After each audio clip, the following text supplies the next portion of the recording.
Tendulkar in Mumbai. Since then, we've done it every year. All of you who are present today, you can tweet, use Instagram, do Facebook using the hashtag Salaam Cricket 19. Before we get going, I need to thank our sponsors. It's co-presented by Omax, driven by Renault. Associate sponsors Serra, Xiaomi, Instarem, Zeal, and on-ground partners ITW Playworks and Mans Media. Okay, the first session. Two generations of cricketers, but two people who have 10,000 international test runs and 700 international wickets to their name. Two people who have won the World Cup 1983 and 1999. While we all talk of the brain fade of Alan Donald, please go back and see that semi-final, and you will know that the man who tweaked it with his leg spinners will be on stage with Mr. Sunil Gavaskar in the next couple of minutes. And my favorite Sunil Gavaskar story to set it up, I just cross-checked with Sunny Bhai, and he says, as the ball hit Michael Holding's pad, that last delivery, and it rolled over, Sunil Gavaskar was actually trying to prevent a leg bye.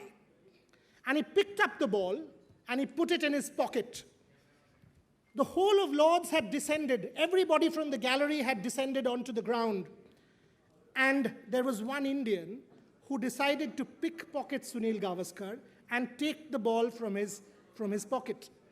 So he put his hand inside Sunil Gavaskar's pocket, trying to take the ball out.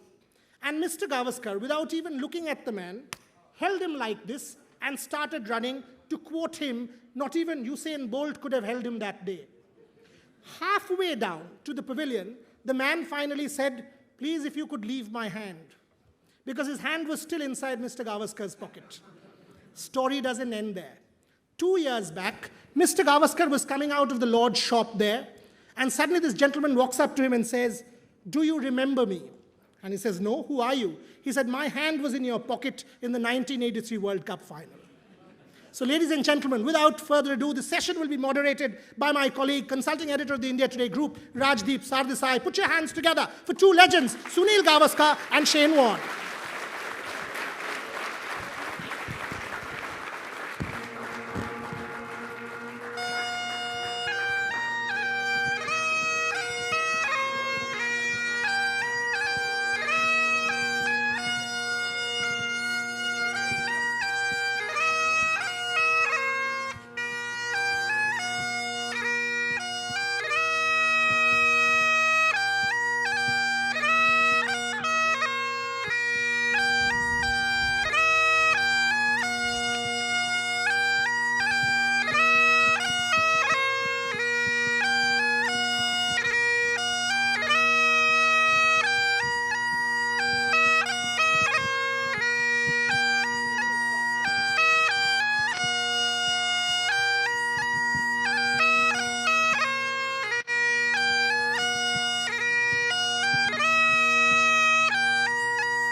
Memory of this great man.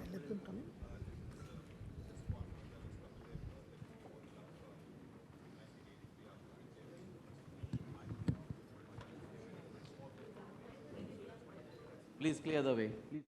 They'll come from the side. Please clear the way. In your pocket and not giving it to anyone else.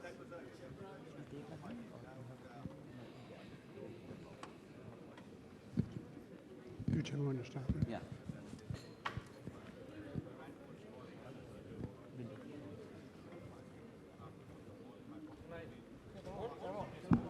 Check. Mr. Gavaskar, if you want to know the ball where India won the World Cup in 83 in this ground, it was Mr. Gavaskar. Okay, let me ask you. Okay, the audience was. Okay, we have the two legends with us, Sunil Gavaskar, Shane Warne. Your favorite World Cup memories. I've got to start with you, Mr. Gavaskar, as the senior person here. Yes, Thank you for that. It's got to be Kapil Dev lifting the World Cup on the Lord's balcony in 1983 after India beat West Indies, defending a small total of 183. That's an unforgettable moment. That's the best moment of my career. And you keeping that cricket ball, the ball with which we won in the World Cup, in your pocket. Yes. When Michael Holding tried to play the pull shot of Mohinder Ramanath, the ball deflected off his pads towards the point area where I was fielding.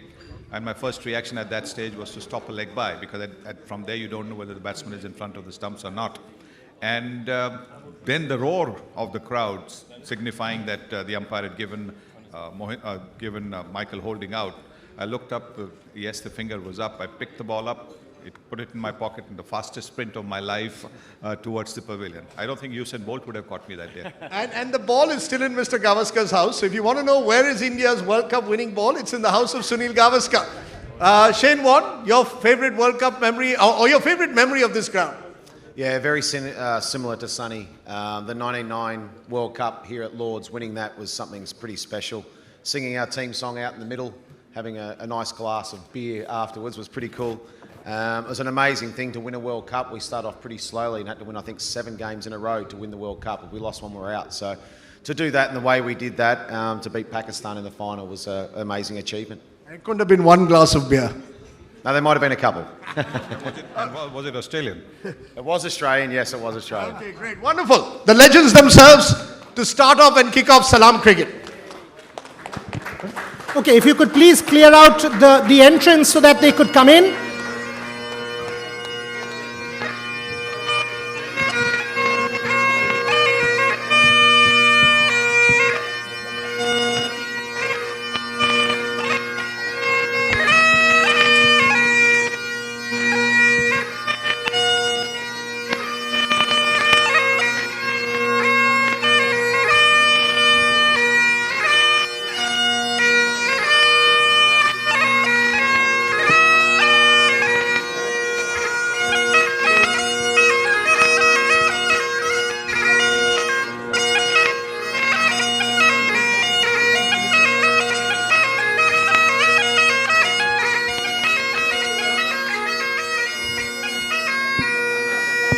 Okay, ladies and gentlemen, if you could please settle down over to Rajdeep Sardesai with the two legends, Sunil Gavaskar and Shane Warne.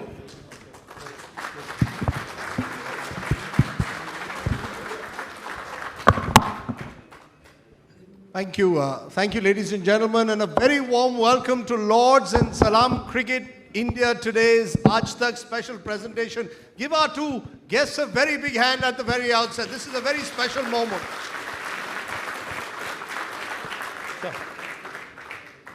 The word legend is overused in the times in which we live.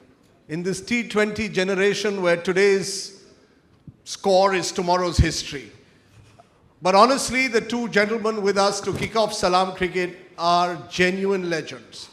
If you had to choose an all-time world level across the decades, across the century, most teams would have Shane Warne as their main leg spinner and Sunil Gavaskar as the opening batsman, which is why these two gentlemen are truly special. Thank you very much for being here. And there's another thing that unites the two of you.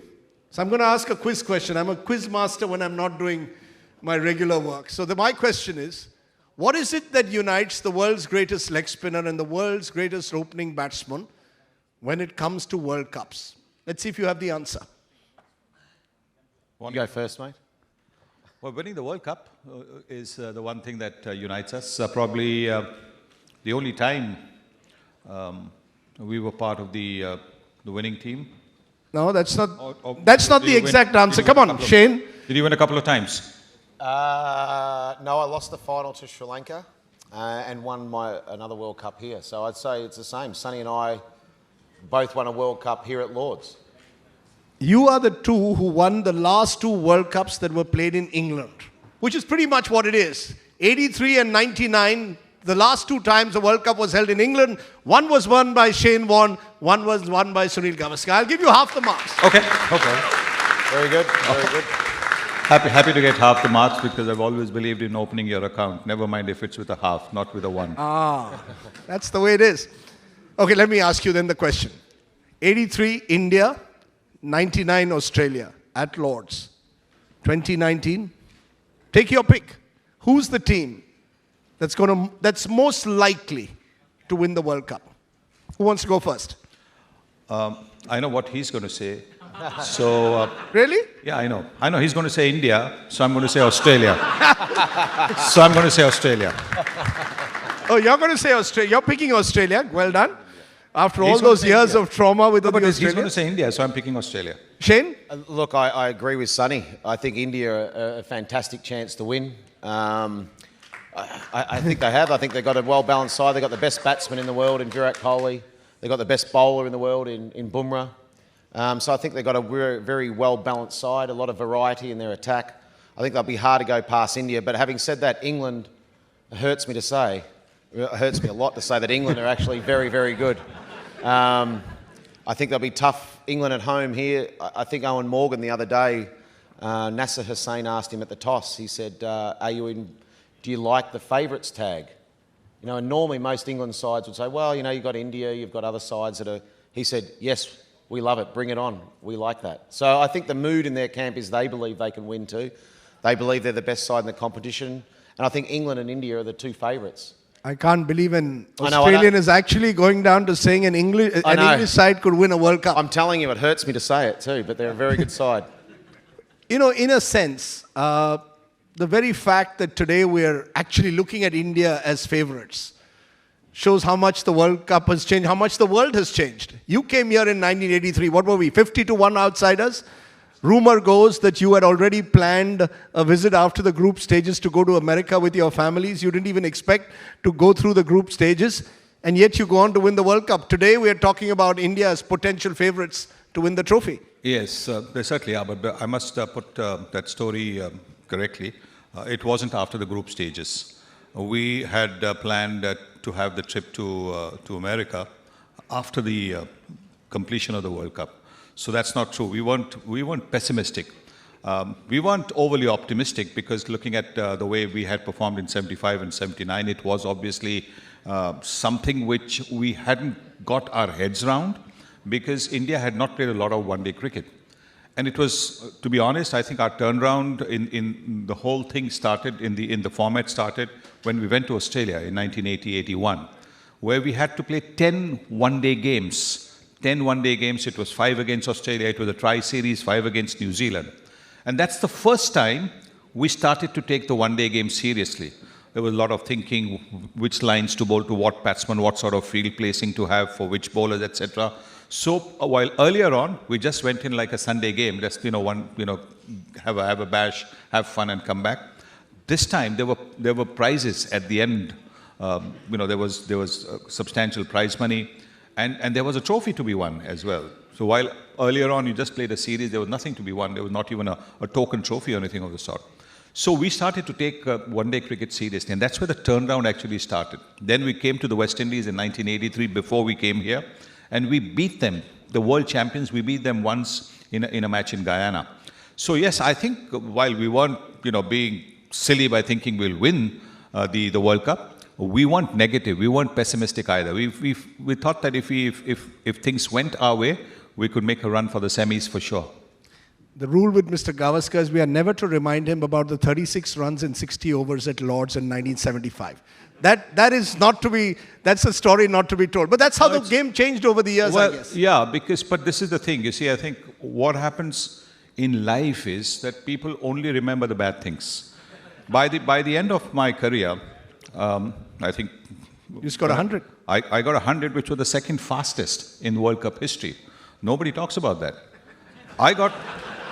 People only talk about that particular innings. I got out to the first ball of a test match on 3 occasions. But nobody tells me about those 3 occasions. They talk to me about my 100. So I don't know how people, think about things. But there you are. Yes, and when I saw last year, and I want to digress because I think I want to put this to bed. When I saw last year somebody who's got much more talent, much more strokes than I, Mahendra Singh Dhoni, at this very ground, India v England, struggling to put the ball away at this very ground. That's when I said that it sort of actually took me back to that particular innings, because believe you me, the ball was seaming around. It was a red ball. Red ball moves, as Shane would say, it moves a lot more than the white ball. The England bowlers were bowling really well. Every time, like MST did the other day, every time I hit a good shot, it went straight to the fielder. It didn't go between the fielders. So, it was like instead of getting boundaries, it was dot ball, and then the pressure built up, just like it did with the MST that time. So, there you are. Sometimes you have a bad day. Everybody has a bad day at the office. We buried it. It's over. It's done. It's 83 World Cup that we're going to talk about, not 1975. But Shane Warne, taking off from what Mr. Gavaskar said, how has the game then dramatically changed? You won the World Cup '99, not too long ago, just 20 years. But in 20 years, the game has changed so dramatically with T20 cricket, possibly smaller boundaries, white balls all the time, 2 balls from each end. What's the biggest change that you've seen over these 20 years since you won the World Cup the last time it was played at Lord's? I think the improvisation and the attitude towards the game now. If for instance, when you were batting, if there was a deep mid-off, you wouldn't try and hit it over deep mid-off. You'd say that's a dangerous shot. You'd try and hit over deep mid-on. Now, doesn't matter where they are, they still try and hit it. So I think the bowlers need to improve at the same level as the batsmen have. I think when you get a contest between bat and ball and the pitch conditions are right, there's no mention of small boundaries or big bats or anything like that. So to me, the biggest thing we need to do in cricket is make sure there's a proper contest between bat and ball, an even contest. And if we can do that, the pitch needs to be right. Whether it spins from ball one or a one-day game or it's a test match, it spins or it seams, there's got to be a contest between bat and ball. Otherwise, the bat will dominate too much. But I think the athleticism in the fielding too has been amazing. I think the modern day players fielding, the intensity they field at. I mean, I look at the Indian side, and a lot of the Indian sides I played against weren't the greatest fielding teams, but now they're probably as good as any side in the world at fielding. They're running between wickets. So I think the real athleticism, I think everything that India is doing at the moment, the importance they're putting on Ranji Trophy, the IPL, everything that India is doing, I think a lot of teams are starting to try and copy the way India are playing their cricket. And I think Virat's a big part of that. He demands a certain fitness levels, he demands a certain intensity when he plays. Sure, he goes over the top occasionally with emotions, but I like that. He shows he cares. So to me, I think the biggest changes are the mentality and thinking of the batsman and the athleticism in the fielding, I would say, is the biggest change. I mean, the semi-final against South Africa, we made 213. That's right. And it was a fantastic game of cricket. So, because the ball was spinning. If you get the conditions, it evens the contest out, and I think it doesn't matter if it's 400. I don't like 400 plays 401. So you think the conditions should be more even? You think the bat should be lighter? That there should be a rule that says you can't have a bat above a certain weight? That the grounds you think are too small at the moment? The boundaries need to go back to where they were? No, I'm not saying that. I'm not saying that at all. I'm saying there's no talk of that when you get the pitch conditions right, because there's an even contest between bat and ball. I think if a bat manufacturer can make a huge bat, then that's fine. That's an advantage that company has over another company. So I don't mind about the bat sizes. The ground sizes, I think if we could make them as big as possible would be better. Not all grounds can be the size of the MCG. So that's physically impossible. But if we can make them as big as they can be, that'd be great. Because, one of the things that we're already noticing in the World Cup is the teams that are going to pick up wickets are the teams that will do well. We've already seen in a couple of games, either the fast bowlers or indeed every team has a good leg spinner. Most teams have a good leg spinner, something that was perhaps, spinners when you started off this format were seen to be an endangered species. Now we are seeing the return of spin with virtually every team playing with one, sometimes even with 2 spinners. Is that another big change that we're going to see in this World Cup? Certainly. I think as far as spin, there were always spinners, but there were no wrist spinners. Wrist spinners were hardly ever used because wrist spinners were looked at as being expensive, that they would bowl the odd boundary ball in the over. But if I might be a little immodest, 1985, when India won the World Championship of Cricket in Melbourne, that was the first time a leg spinner was used. Shivram Krishnan was used. And I remember sitting in the selection committee meeting, and the selection committee was saying, how can you take a leg spinner? And I said, I want a leg spinner because we're playing in Australia, big grounds, and it'll be difficult to clear the leg spinner. And Siva got, I think, 18, 19 wickets, along with Ravi Shastri. So the 2 spinners played a role. And I think ever since then, ever since the T20 format has come in, the leg spinner has become even more important. And clearly, I think the leg spinners know where to bowl. I mean, look at Imran Tahir, look at all the leg spinners, look at Chahal. I think even Shane, when he bowled, there was just that little more variety. With a lot of the medium pacers, with a lot of the quickies, there is a predictability. So the batsman can line them up. With a leg spinner, you can't always line them up. Look at Rashid Khan, for example. He's a quicker leg spinner. You can't line him up. You can't say, I'm going to go down the pitch because, he might bowl it just a little bit. So that's why I think leg spinners have a big role to play now. Basically, he's saying you got to make a comeback. Shane, you got to play. You got to make a comeback. No. I think that it's great to see so many spin bowlers in short form cricket, in 50-over cricket. And I think it's because they're being used very well. They're being attacking options. But I think the batting, they don't pick the bowler as much anymore because all they're trying to do is slog them out the park. So there's no finesse. There's no working for twos, a lot of that. They're just trying to, it's either block or hit it because they're not reading the leg spinner that well at the moment. So that's why I think all teams want a mystery spinner or a leg spinner. Is there anyone in this tournament who stands out for you? I mean, the greatest leg spin bowler the world has ever seen. Is there someone out of all these leg spinners, the Zampas, the Tahirs, the Rashid Khans, the Chahals, who stand out for you as a bowler who could possibly win this World Cup for his team this time? Wow, there's so many good ones. And I like the variation. There's so many, they're different. They're not all traditional type leg spinners. So they're all completely different. I think the standout, if you had a blank canvas of paper and you're picking a team in 50-over or 20-over cricket, I think Rashid Khan would be one of the first people named. So I'd have to say Rashid Khan is probably my favourite leg spinner to watch at the moment, mainly because the batsmen don't pick him, and I like his aggression when he bowls. I think he's very, very good. And we'd love to see Afghanistan do well in this World Cup. It's an incredible story. Along with spinners, what's changed, of course, and it's been building up over time, is the way opening batsmen now play. Have you ever thought of Sunil Gavaskar opening with Chris Gayle and what it would be like? You and Gayle opening together. I've often wondered how that would go. You'd probably just take a single and tell him 5 balls, no, it's all yours, mate. Sonny would have adapted. He played the way that cricket was played then. If Sonny was playing now, he'd smash it all over the park. It's simple because he's a great player. Any great player from any era would adapt to the modern day player. The average cricketers ages ago wouldn't. And I used to see him. After he retired, he'd come and play for our club at Bombay Gymkhana. And every match, he'd hit a couple of sixes. And we'd go to him and say, sir, why didn't you do it when you were playing the game? He said, that time, if I got out, the Indian team got out. And that was the difference between then and now. But the opening batting, when you see a Chris Gayle or you see some of the English batsmen, the Jason Roys or Bairstows, just stepping out in the first over, hitting over the top, do you just wonder what kind of game has this become? I think it's a very attractive game. I quite enjoy seeing that happening. And if you see most of the shots that are played, they're proper cricketing shots. Yes, occasionally Chris Gayle will step away and have a bit of a wild heave.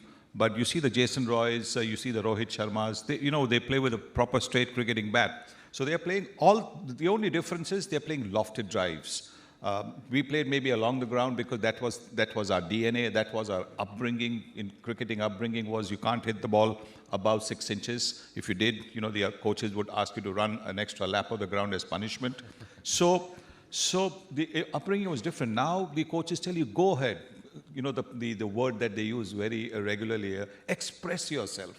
So they go and express themselves by, lofting the ball up in the air. And they do it with cricketing shots. The lofted extra cover drive, which is a difficult shot to play for a 6. Yes, you can play one bounce. That is seen so regularly. It's so difficult, and the modern batsman does it so regularly. It is just thrilling to watch. It's thrilling. And for me, I know a lot of people say, how can you say that? The switch hit and the reverse sweep gets me off my chair every single time. Because when it's connected, it is an incredible shot. You ever thought of playing the switch hit? I mean, Sonny didn't need but to. the thing was that the real story was that you used to live in a small gully, I thought, where if you hit the ball high, the windows would break. And that was one of the reasons your mother told you that you have to hit the ball along the ground because I'm not paying for the broken windows. Right? Something like that. But, that's the way the game has changed. But you think great players would, in a sense, adjust to any game? I think sometimes we tend to sort of thereby look at a cricketer only in his generation. You think the greatest in the game would have adjusted. Whether Don Bradman was playing today, he'd play, perhaps hit a switch hit in today's cricket. The great players of any era would always adapt, and that's why they're great. No matter what the conditions, no matter what the style of play is, they would adapt to whatever form it is. And that's why it's so hard to judge. You know, when someone says, pick your greatest all-time side, it's a very, very difficult thing to do. I mean, I look at Viv Richards.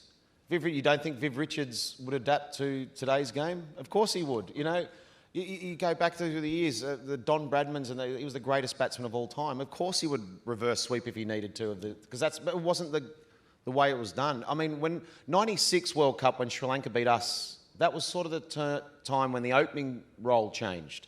They had Jayasuriya and Kaluwitharana. Yeah. And they just came out and went for it. And then every side decided, okay, well, maybe we need a wicket-keeper opening batsman that can slog to give us another.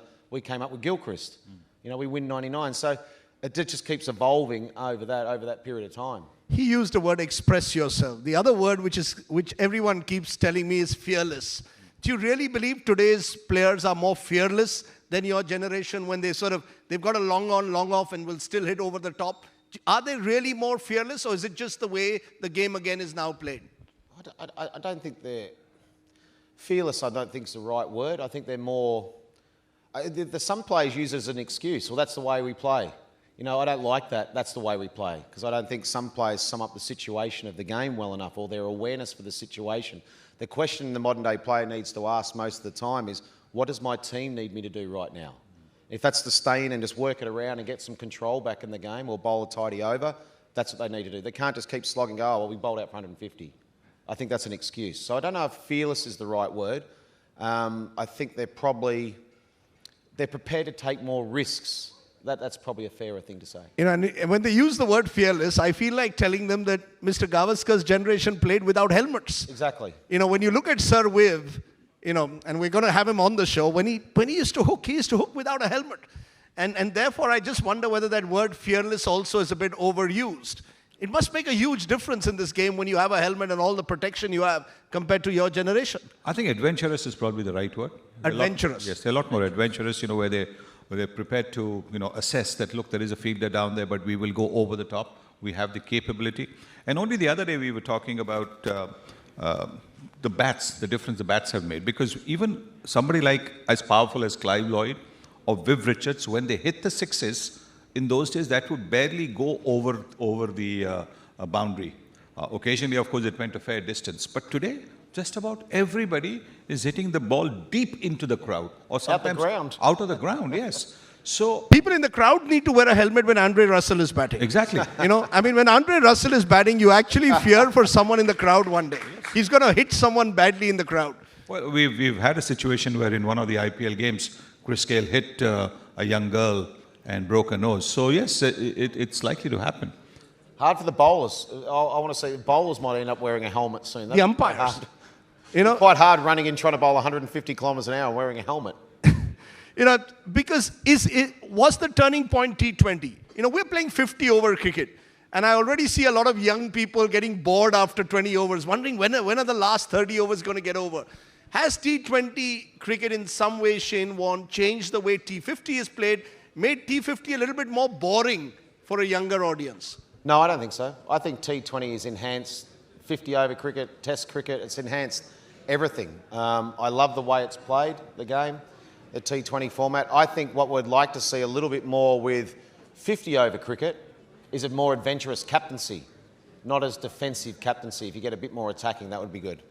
You know, one of the things that's happened with this game, one of the changes that's happened with the way cricket is watched, we've got Ranveer Singh joining us, and this is the celebrity.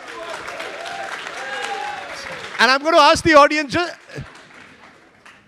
Ranveer, today the two legends are on stage. You're the side act. I'm always the side act. Hi, sir. How are you, man? You okay? Sir, good to see you. Okay. First cup. Hey! Okay, he's... You we're about to go and do that. Okay, by the way, Ranveer's here because he's shooting for a film. I'll ask everyone to sit down, please. Because he's here shooting for a film on the 1983 World Cup. And he's playing the role of Kapil Dev. Now, I don't know how difficult that is. That's right. That's the way you've got to learn the action for starters. The Kapil Dev action, there's only one Kapil Dev. Ranveer can try all he wants. There is only one Kapil Dev.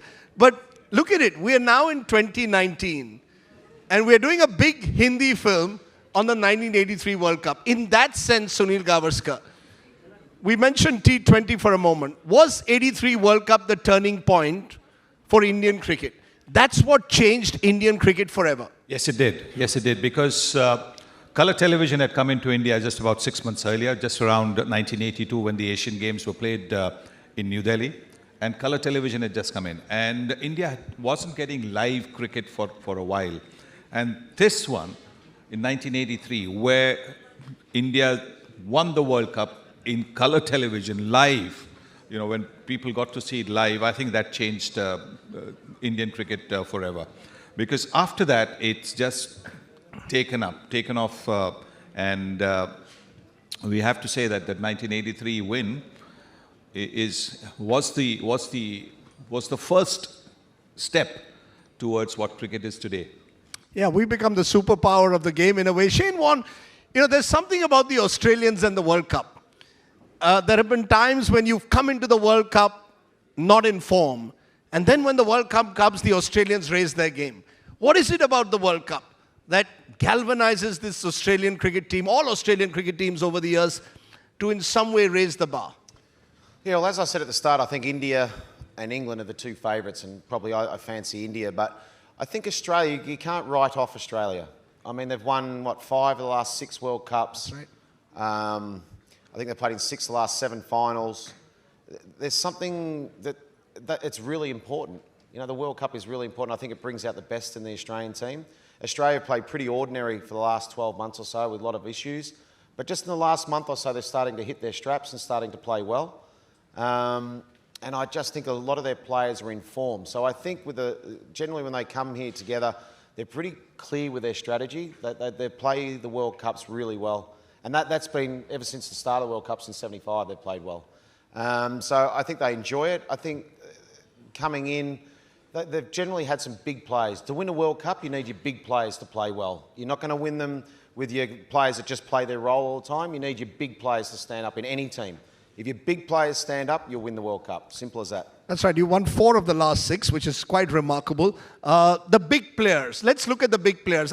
Who are those big players, Sunil Gavaskar, in this World Cup that you think have that ability to win a World Cup? As Shane Warne says, there's always those 2 or 3 players with that X factor. Do you see Virat and Bumrah, particularly in the Indian context, as the 2 people who have the ability, or is it's unfair to expect 2 players to take a team all the way to the World Cup finals and win it? Well, sometimes you can. Sometimes it's an outstanding performance by an individual that can take the team across the line. I mean, look at what happened against Zimbabwe in 1983. We were 17 for 5, and Kapil Dev came and played an innings of 175. Single-handed. Single-handed. He's going to have to bat like Kapil Dev. You're not just going to have to bowl like Kapil Dev, you're going to have to bat like Kapil Dev, which is another big challenge. That was a remarkable match. I mean, when you look at that Zimbabwe match. Yes, exactly. So yes, there will be, there's got to be an outstanding performance to take you over the line, and obviously supported by the others around. And that's what every team will need to do. There will always be the special players, the players that everybody around at the ground is expecting. Even if you're from the opposition team, you're supporting the opposition team. When you see a particular player, you're going to say, well, I think he's going to be the key. If we, if I'm supporting my team, if we get this guy out, or if we hammer this guy, if we don't lose wickets to him, then we have a better chance. So that's always going to be the case. Naming them, I think every team's got somebody special. Every team has got somebody special. Some teams have got more than one special. I think in India, we've got the openers. Rohit Sharma and Shikhar Dhawan. They invariably give the team a good start. And that makes it a lot easier for the batsman coming down. And particularly in these conditions in England, where the ball swings around a bit and seams after pitching, if your openers give you a solid foundation, and then the numbers 3, 4, 5, and we in India are still not certain who's going to be number 4. So that opening position, the opening stand becomes very, very crucial. So it's not just about it's not just about Virat and Bumrah as the sort of narrative wakes out. I must tell Ranveer though that 175 innings is not on television because there was a BBC strike. So you're going to have to imagine how Kapil Dev played, which is going to make it even more difficult for you. Yes, but go ahead. He's talked to Kapil. He spent 10 days with Kapil, so he knows what Every shot. Not easy, If you look but at yes, India, go ahead. and most sides have 2 or 3 match winners. If you look at India, I would say Rohit Sharma, Virat Kohli, MS Dhoni, Pandya, Bumrah.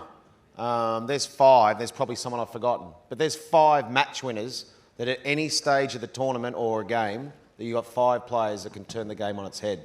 And when you have that sort of number of match winners in your side with a bit of X factor, you're going to go very, very close. But you've got, in the Australian side, you've got the likes of Warner, Maxwell, Stark, Smith. So, Mr. Gavaskar's right in a way that you have every team in this World Cup perhaps has 4 or 5 players with that X factor, which makes this World Cup that much more exciting, especially as every team plays every team. In that sense, does this become the most competitive World Cup that we've ever had? I agree. And I think, the sides you just mentioned then, you look at England too, the firepower, Butler and Stokes, even Morgan. Bairstow, Morgan, they've got a lot as well. So Archer, the addition of Archer. So I think Australia, India and England, I'd be pretty disappointed in those 3 teams if they didn't make the playoffs. I think those 3 sides will make the playoffs. And then the other one, New Zealand always go under the radar. The West Indies have hit the ground running with their bowlers. They've got quick bowlers. Pakistan, you never know what they're going to produce. Some days they can be good, some days they're ordinary. But I think the West Indies, I've got a feeling that they do pretty well in these competitions. I think they might slide into that 4th spot and they'll be the 4 sides in the playoffs. And then you need a little bit of luck. You need a bit of injuries. You need someone to have a day out and you can win a World Cup. That's the one problem with this World Cup format, that you could actually win all the 9 matches in the group, have one bad day in that semi-final and you're out. Should we have changed that World Cup format in the last 4 to what we do in the IPL, where teams 1 and 2 get 2 bites at the cherry? Is that the one mistake that the ICC's made? Well, that's something that they should be looking at. And particularly if the difference in points between, say, 2 and 3 is, say, X, then I believe that should be taken into account as well. But if the difference in points between, say, team number 2 and team number 3 just 1 or 2, just 1 match, then I'm not too sure. But the broadcasters would love it, of course. There's an extra match you're talking about the top 2. One extra time, one extra match. It's worth thinking about, but this is only every 4 years. So there's something pretty special about this is a World Cup and this is what it takes to win. You have to be on your day. You have to be ready. You've made the playoffs, that's the first thing. And once you make the playoffs, today you deliver. And that's why I talk about your big players. Your big players embrace that opportunity. That's a knockout. If you don't play well today, we're out. No matter how well you've played for 6 weeks. So I sort of like the beauty of you've got to perform on that day. Because I remember that semi-final that you were talking about against South Africa, 1999. The South Africans were cantering with the match. And then Steve Waugh brings you out, you take 2 wickets and you transform the match. It is, again, what you said about soaking in the pressure, presumably, that did you really sort of thrive under the fact that you were playing a semi-final or a final? Give me the ball. Yes. I embrace it. I want the ball in my hand in those big moments. I'm sure Sonny wants to be batting at those big moments. The players in your side, you've got to want that. If you fear that and you're scared in the field, don't hit the ball to me or don't throw me the ball, you're not going to perform well. And the Virat Kohlis and Bumrah will be standing at the top of the mark and say, I don't care how many they need to win off the last over. If it's 3, I'll do the job. That's why he's the best in the world. And that's why Virat Kohli, you see just the way he walks out to bat. Everyone fears what he could do. He's made something like 23 or 24 hundreds chasing. I mean, I think the next best is Viv Richards with 8 or 9. It is unbelievable what Virat's done. So those sort of players will say, semi-final, I don't care if it's do or die on the semi-final, bring it on. We keep mentioning Virat Kohli. This is the Virat Kohli generation. What has Virat Kohli done for Indian cricket? I was the Sunil Gavaskar generation. We venerated you. We looked at you as the role model of how to bat. 6 hours, wear them down. Virat Kohli seems to have taken the game to another level. What's he done? Is it fitness, what Shane spoke of, or is there something more to this Virat Kohli phenomenon? I think it's fitness is a very integral part of your success.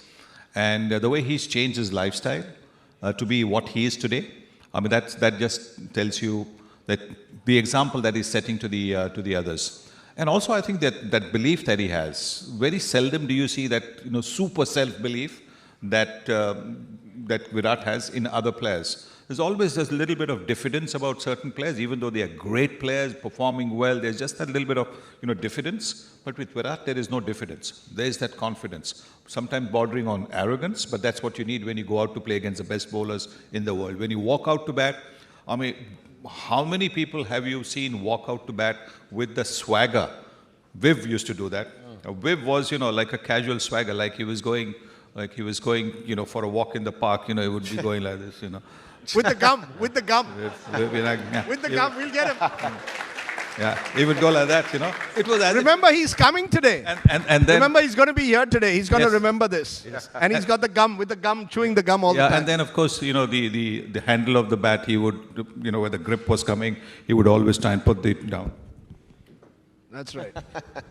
And then look at the bowler, through the corner of the eye. Never directly look at the, corner. I mean, what would the bowler be thinking? Hello, what am I going to bowl to him? Same thing. Same thing with Virat. The way Virat walks out to bat, a batsman could be out, the opening batsman could be out first ball. But look at the way Virat's literally running to the crease, saying, come on. Bring it on. You've got somebody out first ball, I'm there, come on. Now, that is the kind of confidence that is brought into this Indian team. The greatest Indian one-day batsman ever, in your view, Virat Kohli? Is that argument settled? Like Wani said, I'm not going to go into different eras. Every era has a champion. And Come on, SMG. Virat is the champion of this. Oh, well, this is a ball that you bowl around the off stump and I'm leaving it alone. I knew it. I knew it. I could imagine that. But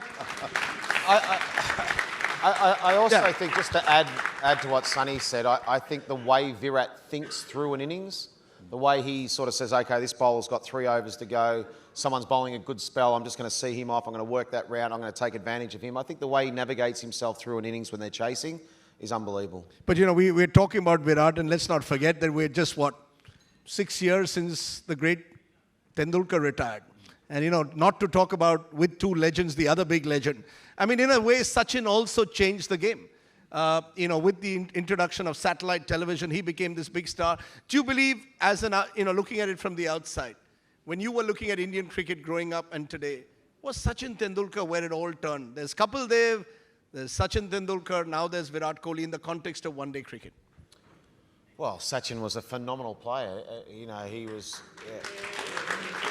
He was. I mean, as a bowler, when we're playing, India had a very, very good side in the era I played against India, but Sachin was always the standout. I think in my time of playing 20-odd years, Sachin Tendulkar and Brian Lara were the best 2 batsmen of our generation. And the way Sachin did it so many times against quality bowling, you think through some of those bowling attacks through the 90s, they had 2 or 3 good quicks and a good spinner in all sides. So I think Sachin was absolutely fantastic. It was great fun to play against. If you got him out, which was not very often, you knew you earned his wicket. It very rarely would give his wicket away. You'd have to earn it. He's become a friend over a long period of time as well. So, no, he was a terrific player. We've got to talk a little bit about Kapil Dev. Not just because Ranveer is here, but because Kapil Dev da jawab nahi. When you think of cricket in that era, you saw Kapil Dev, there was something magical about him. What was it about Kapil Dev that stood out? I mean, there was something that Kapil Dev did to this game in India. Think about Kapil today in the T20 generation, what he would be like. Well, he's getting paid a lot of money from the IPL. He'd be the first pick. I would bet that Kapil Dev would be the first pick of any franchise, even today. Definitely, no question about it. But I would say that Kapil was the first real athlete in Indian cricket.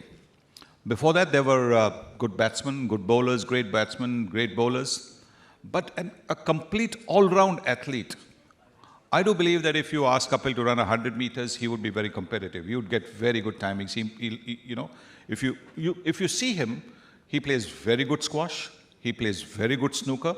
Golf. And golf, my God. He used to throw a javelin, he told me as a kid. So he is the first athlete who would have been good in any field if he had taken to.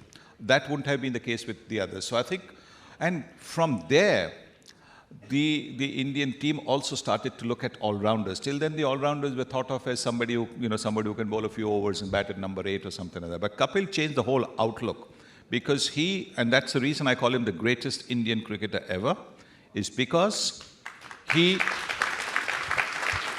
could change the match. He could win you the match with the bat and with the ball. Not many, you can go through the history of Indian cricket. There are guys who will win you plenty of matches with the bat, guys who will win you matches with the ball. But with bat and ball, both, only one man, Kapil Dev Nikhat. Is it true? Is it true that at lunchtime on that famous day in Lords, 183, or just after lunch when West Indies were bowled out for 183, Kapil Dev's only message to you was, Javano chalo, ladna hai. He called you Javano. Is it true that Kapil Dev was like the army chief that day and said, Javano chalo, ladna hai? No strategy, bas ladna hai. No, actually that was my line. That was your line? Really? Really? Keep it in the film. That was my line as we were leaving the change room. That's when I said, Javano chalo jaake ladte hai. That's right, it was your line. Good. Javano jaake ladte. Make sure it's in the film. And Kapil, of course, said, we are here and it's a great day. Let's go out and enjoy ourselves, And that's how we went out, because we went out to savor the fact that we were in the finals of the World Cup. And that's the message that he kept giving us, that look, this is a game still, and let's go out and enjoy the game. And when you enjoy the game, your commitment is that much more. You're fully there. If you're not enjoying the game, you're going to be in the field, you're going to be laid back, ball aaya, to I'm not bothered about stopping it, that kind of thing. But when you enjoy, you want to get involved. You want to you want to make sure that every ball is stopped, every time, you're involved in the sense that anything that happens, you go to somebody and say, look, I think this change needs to be made. So that is how it happened. And gee, man. Well, you gave us the greatest day in Indian cricket. I can tell you, as a cricket fan, there's never been a bigger day than that June 25th of 1983. But at the very end, I want to ask you two. I know you don't want to pick your best 11 because that's a tough task, and we can do that perhaps later in the day. We'll give you more time on that. But if there was one batsman that you'd want in a World Cup final batting for you, Shane Warne, irrespective, could be an Australian, could be in any side, who would that player be who you'd want to win your side a World Cup? Any batsman who's Anyone that's ever played? Anyone who's ever played or anyone you've ever played with. The choice is entirely yours. Obviously, besides Bradman, because Bradman... Yeah, we leave Bradman Forget aside. Bradman, because he was so much better than everybody else, I suppose. So, jeez. Do you want to go first, Sonny? Yeah, Now, he's got to choose a bowler. Oh, he's got to choose the bowler. I've got to choose the batsman. Geez, Virat Kohli or Viv Richards, I think, would have to be... I think out of anyone that played, Viv Richards or Virat... Viv Richards was the greatest batsman I ever saw. But having a look at the records with Virat making so many hundreds, and I know it's a different game, it's so hard to choose, but I can't split them. Viv Richards and Virat Kohli. How would you bowl to a Virat Kohli? I've often wondered, what would Shane Warne do? Would you try and tire him out? What would you do to him? Try and get a single and bowl to the bloke at the other end. That's right. Any bowler, if you wanted to win a World Cup final, there's one bowler that you think can do it for me. Who would that bowler be? Wasim Akram. He's also joining us on Salaam Cricket, and an Indian is picking up Pakistani. Wonderful. That makes it truly special, because we've had a day when an Australian is saying England has a chance to win a World Cup, and an Indian is saying that I want a Pakistani in my side. What was special about Akram? Well, I'm still surprised that he calls it England. I would think, it's more apt to call it rest of the world. Because they have a South African, West Indian. 6-8 guys, who are not from England, born outside, and That's learned okay. their cricket outside. So I generally refer to it as the rest of the world side. But any reason why Akram's so special for you? Because he could bowl those Yorkers and get you out. 6 balls out of 6, he would get you out. He had that capability. The variety that he had, the arm speed, he was just amazing. He's the best left-handed bowler that I have seen. Yeah. And before that, of course, it was always Bishan Bedi, and I think Bishan Bedi, as far as spin is concerned, the best left-hander I've seen, and Wasim's there too. Well, we can go on talking. Yeah, about Wasim Akram for me, I think Wasim Akram and Dennis Lilly were the two best fast bowlers I ever saw. I think Wasim Akram, what he could do with the ball was just amazing. And then Dennis Lilly as well, I think he was just phenomenal. So we're coming close to picking an all-time World Cup team. We've got Richards, Kohli, we've got Lilly, Akram. Look, we could go on and on, gentlemen. This has been wonderful. It's just been in the presence of two absolute legends. And the great thing is we have more legends on Salaam Cricket. We've got Akram and Sir Viv there. I don't think any channel ever has put together all the legends of the game on one platform in this manner. It's been an honor talking to you, Sunil Gavaskar, Shane Warne. Give them a big hand, ladies and gentlemen.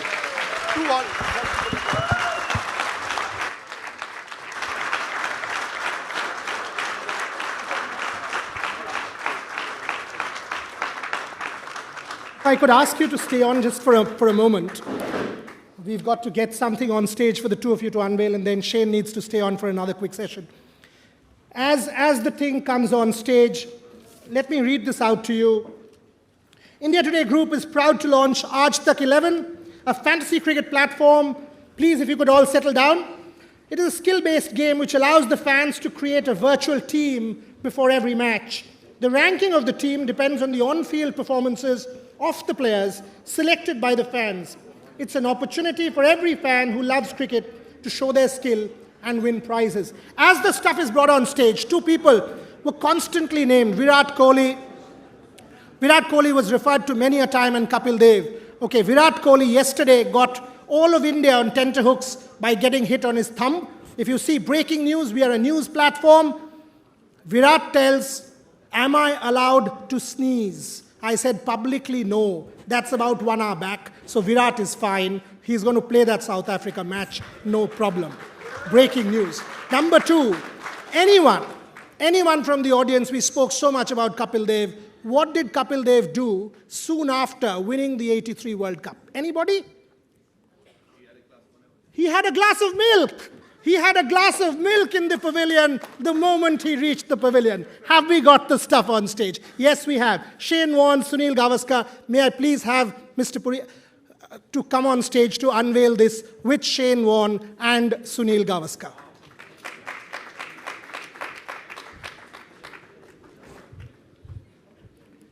This is the fantasy game which has taken India by storm. Everyone plays it. We have our chairman Arun Puri with Sunil Gavaskar and Shane Warne. Please, if you could unveil it. The Aaj Tak 11, ladies and gentlemen.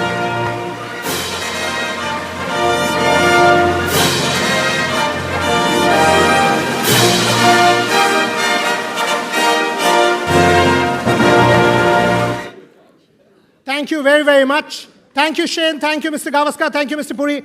Mr. Gavaskar, you can take your seat. Shane stays on. Thank you, sir. Thanks, Rajdeep. We'll quickly move on to the next one.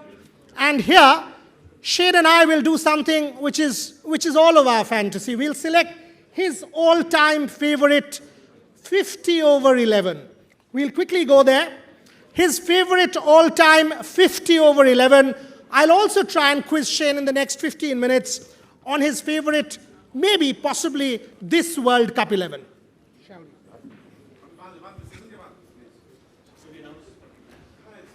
If you could please settle down, ladies and gentlemen. Photographs can happen later. It's showing disrespect to the person on the dais, which is Shane Warne, an absolute legend of the game. So please, please.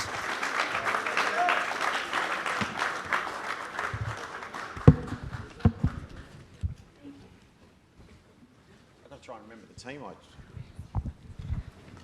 No worries. You can go extempore. Okay. As I said, the idea is for Shane Warne in the next 15 minutes to choose his favorite or all-time favorite 50 over 11. Shane, okay, let me set it up.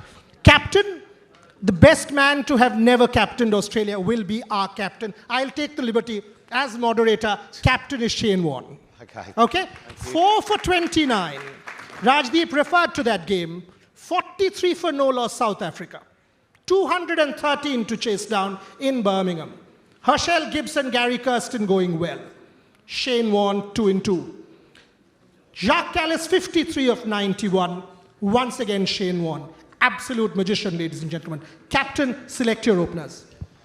Well, there's been so many. To clarify this, I'm only going to choose players that I played international cricket against, because I think that's the fairest thing to anyone. I can only go against the players I saw and actually played against. So I think that was the easiest. That was the first thing I must say. So international cricket I played against, not IPL or anything like that, just international cricket. So there was a lot of openers that you could easily choose. There was so many. One of those, whether it was Verinder Sehwag, Matthew Hayden, Michael Slater. You could go on and on and on about some Syed Anwar. There were so many wonderful openers, but I ended up choosing Adam Gilchrist as the opener keeper. I think the way he ended up playing in World Cup cricket and one-day cricket was just phenomenal. And one of the best, as I said before, Sachin Tendulkar and Brian Lara were the best two players that I played against in my time. So opening with Adam Gilchrist, I'd have Sachin Tendulkar and Gilly. That'd be my opening pair. Fantastic. Yep. 149 in the 2007 World Cup final with the golf ball, and we all know what Sachin has done in the 463 ODIs that he's played. Now, captain's chosen the best two. I mean, how many matches would they have won for you? 9 out of 9. Anyway, who's at 3? Well, the number 3 position is a very important position. And once again, in the last 20 years, there's so many players that could bat at number 3. And you could juggle your order around to bat different players at number 3. But in the end, I thought, some big hundreds in World Cup finals, one against India, unfortunately. I think Ricky Ponting at number 3 is very, very good. Ricky Ponting, 140, that still haunts us. That 2003 World Cup final knock, 359 for 2 Australia, ladies and gentlemen. That was one final which we do not want to remember. Yeah, Jacques Kallis just missed out on that number 3. Virat Kohli also misses out? Or? Well, I didn't play international cricket against Virat. Okay, Otherwise, gotcha. Virat would be first picked in there. I didn't play international cricket against Virat. Okay, that's why we have to do a quick, this World Cup 11 with Shane as part of this. Number 4. The number 4 spot, there's so many players that can go into that role, but I think Brian Lara, him and Sachin, as I said before, were the best players I played against. So I think Brian Lara, left-hander in the middle as well, left and right-hand opening partnership with Gilchrist and Sachin, Ricky at number 3, and then Brian Lara at number 4. He was good against pace and spin, any situation. For so long, he was a one-man band with West Indies, so the pressure that was on him was pretty huge. So I went for him at number 4. I think it's a pretty, Gilchrist, Tendulkar, Ponting, Brian Lara is a pretty good top 4. So that's your top 4. I don't think any batsman need to come after that at 5, 6, but we've still got to go with it. We've got to go with it because these 4 will get 250 between them. Number 5. Yeah, number 5, that wasn't as clear-cut as the top 4. I look back at Alan Border. I look back at Steve Waugh. I look back at Azruddin. There were so many players that could bat at number 5 in that middle order. But I wanted someone that could bowl. I wanted sort of an all-rounder type at number 5. And I ended up going with Mark Waugh, because for me, he was the greatest all-round cricketer that I played with and against. He could throw you out from the boundary, he could catch it from anywhere, he could bowl seam, he could bowl spin. The way he played spin and fast bowling was just as good. So I think the flamboyance of Mark Waugh at number 5, his fielding ability and just all-round cricket ability at number 5, I think complements everybody else. So if Shane Warne comes into bowl, we know who's at slip. It has to be Mark Waugh. Not a single catch would be dropped. Javed Miandad misses out. You played with him in 96. Yep. Number 6, there was another sort of, I wanted another sort of a left-hander. And I went Kumar Sangakkara was my number 6 batsman. I think he's got 11 Test 200s. He could bat anywhere in the top 6. So if you wanted to change it up a bit, he could go up the top of the order. Left-hander. If something happened to your wicket keeping, if Adam Gilchrist got injured, because Kumar could keep as well. So I try to think of all the different combinations of what could go wrong, what could hopefully do well. But I think Sangakkara at number 6, he was just an absolute class player in all forms of the game. So I put him at number 6. 300s, ladies and gentlemen, consecutively in a World Cup, 57 test average. MCC president as the first non-British, Kumar Sangakkara at number 6. So let's go down the order. Sachin Tendulkar, Adam Gilchrist, Ricky Ponting. I mean, come on, this is a phenomenal lineup. Brian Lara. So I've got Tendulkar, Gilchrist, Ponting, Brian Lara, Mark Waugh, Sangakkara. That's a pretty good... 7 yourself? No. I'm not picking myself. Non-playing captain can't be. Number 7, I wanted another type all-rounder. So I looked around, I thought, okay, who was a bowling all-rounder that could slog? Because if number 7, they're probably going to only face an over or 2 at the end. So it doesn't necessarily need to be the best batsman at number 7, but he needs to be a very good bowler who could hit the ball hard. So I went with Andrew Flintoff. He was a bit of an issue. Andrew Simons was another person I thought about at number 7.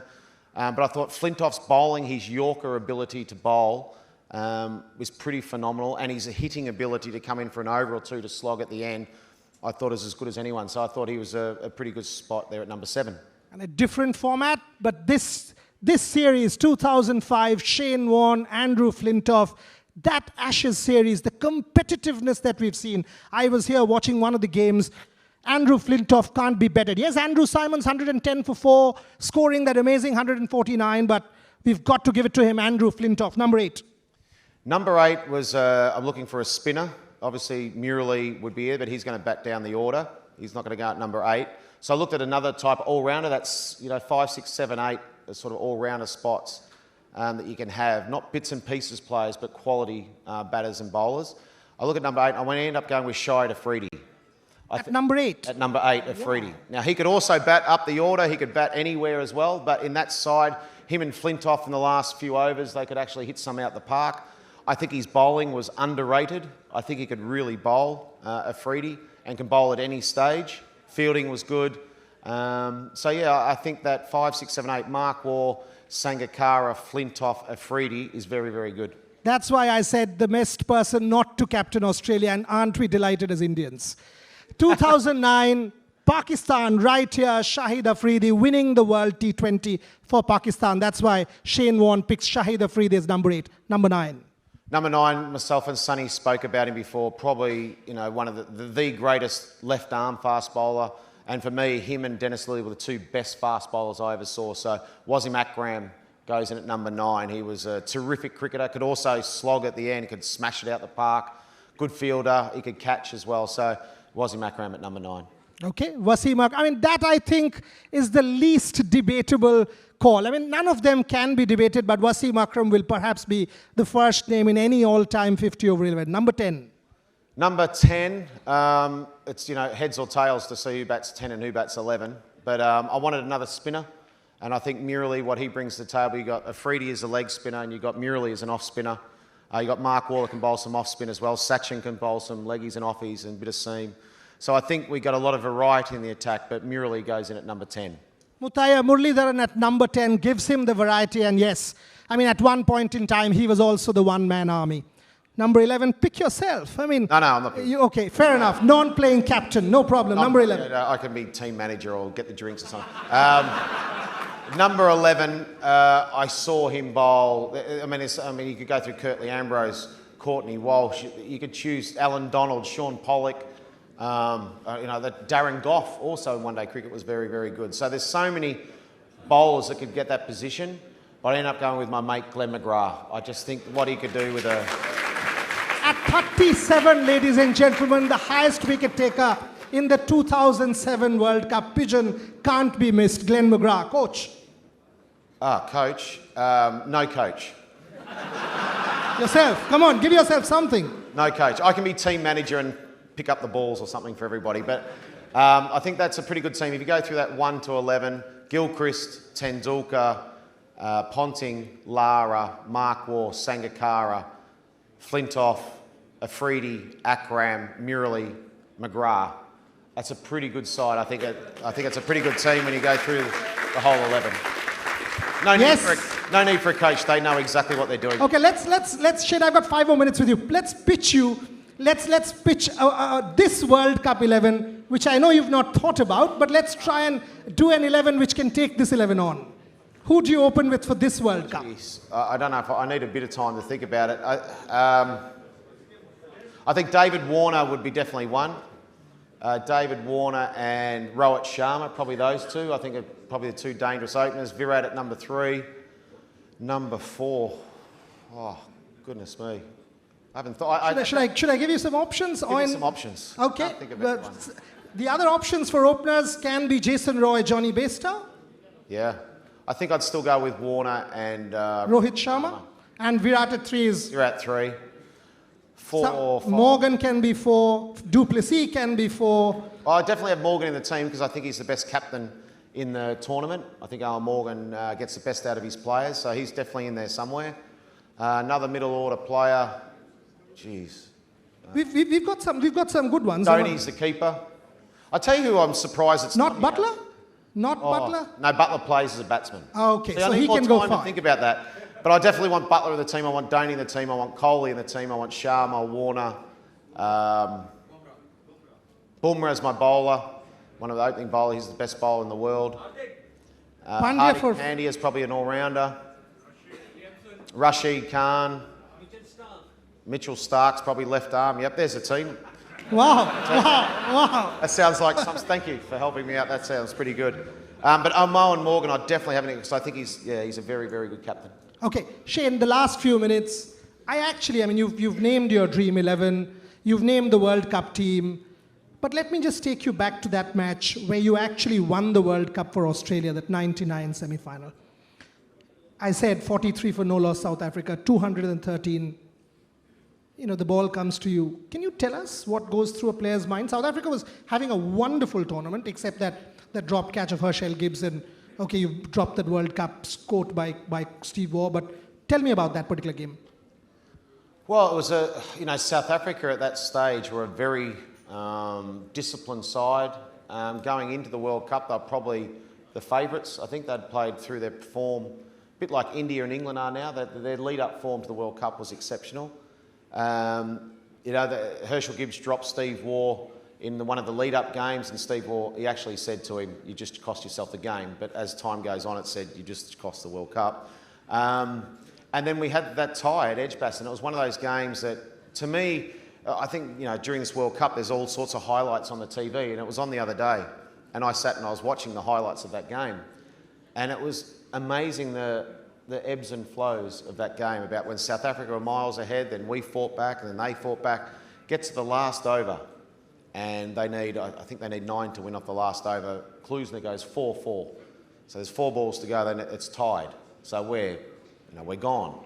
All the field up, and I'm standing at slip thinking, Jesus, they're going to beat us, right? Anyway, Klusener hits one to mid-on, and Darren Lehman gets the ball and has a chance. Donald's out of his crease and has a throw at the stumps and misses. And I sort of think that was our chance. We're gone now. Next minute, the next ball, panic stations. Donald just starts to run from nowhere. Klusener starts running. Then they stop in the middle. Donald starts looking at the ball. Mark Waugh throws it, misses the stumps, and luckily we were 10-pin bowling about a week before. And Damien Fleming 10-pin bowls it down the grounder. Gilchrist takes the bails off. We run out. It's a tie. But we go through because we beat South Africa. So it was a phenomenal game. And one, when you actually watch it back, it's just as exciting watching it back as at the time 20 years ago. Jesus, a long time ago. But it was a fantastic game. But when I had the ball, it was just about, we had no choice. They were none for 50 or something. I only had 200 on the board. I had to take wickets. And, I put a couple of slips in. I had bat pad and said, okay, if you're good enough, smash it. If you're not, I'm going to get you out. And, I've had plenty of bad days, but that was a good day and went my way that day. Correct. 700 test wickets, plenty of bad days. In fact, 1996 World Cup semi-final, we don't talk about that. He actually beat the West Indies almost single-handed in India.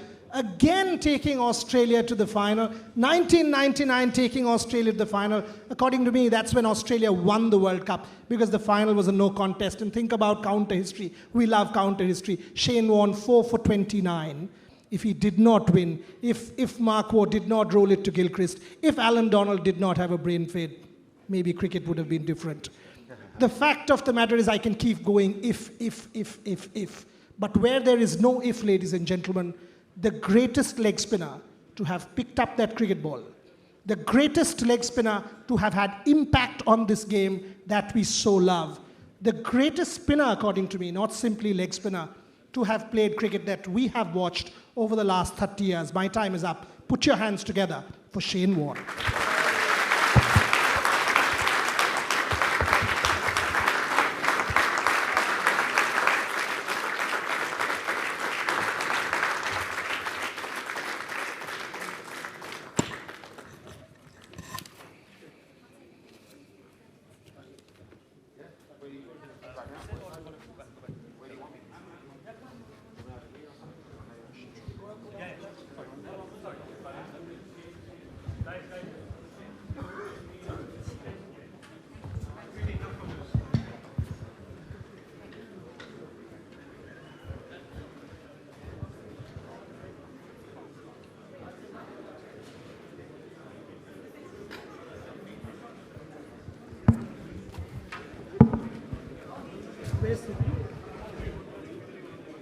I need some directions, yeah?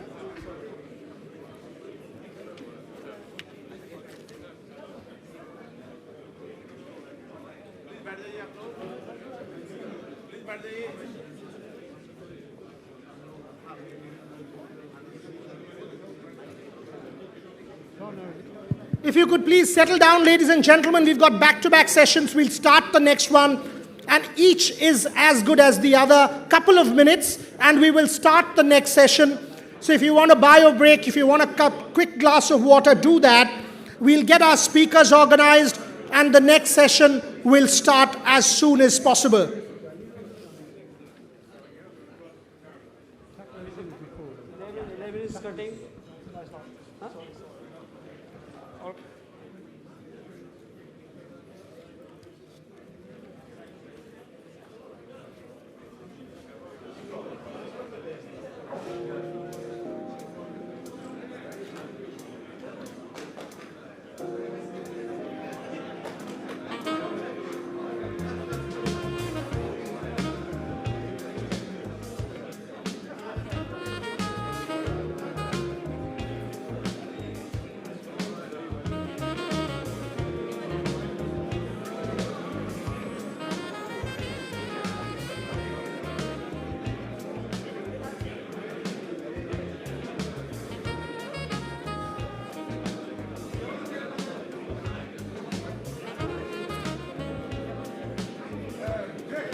Okay, ladies and gentlemen, if you could please settle down. We are ready for the next session. And this time, we pitch an Indian against a Pakistani ahead of the match on the 16th in Manchester. 2007 World Cup winner, World T20, 2011 World T20 winner, against somebody who has taken Pakistan to the #1 position in test match cricket as well, a legend of the Pakistan game. Ladies and gentlemen, put your hands together for Harbhajan Singh and Misbah ul Haq. And to moderate the session, my colleague Vikrant Gupta. Put your hands together for Harbhajan, Misbah and Vikrant.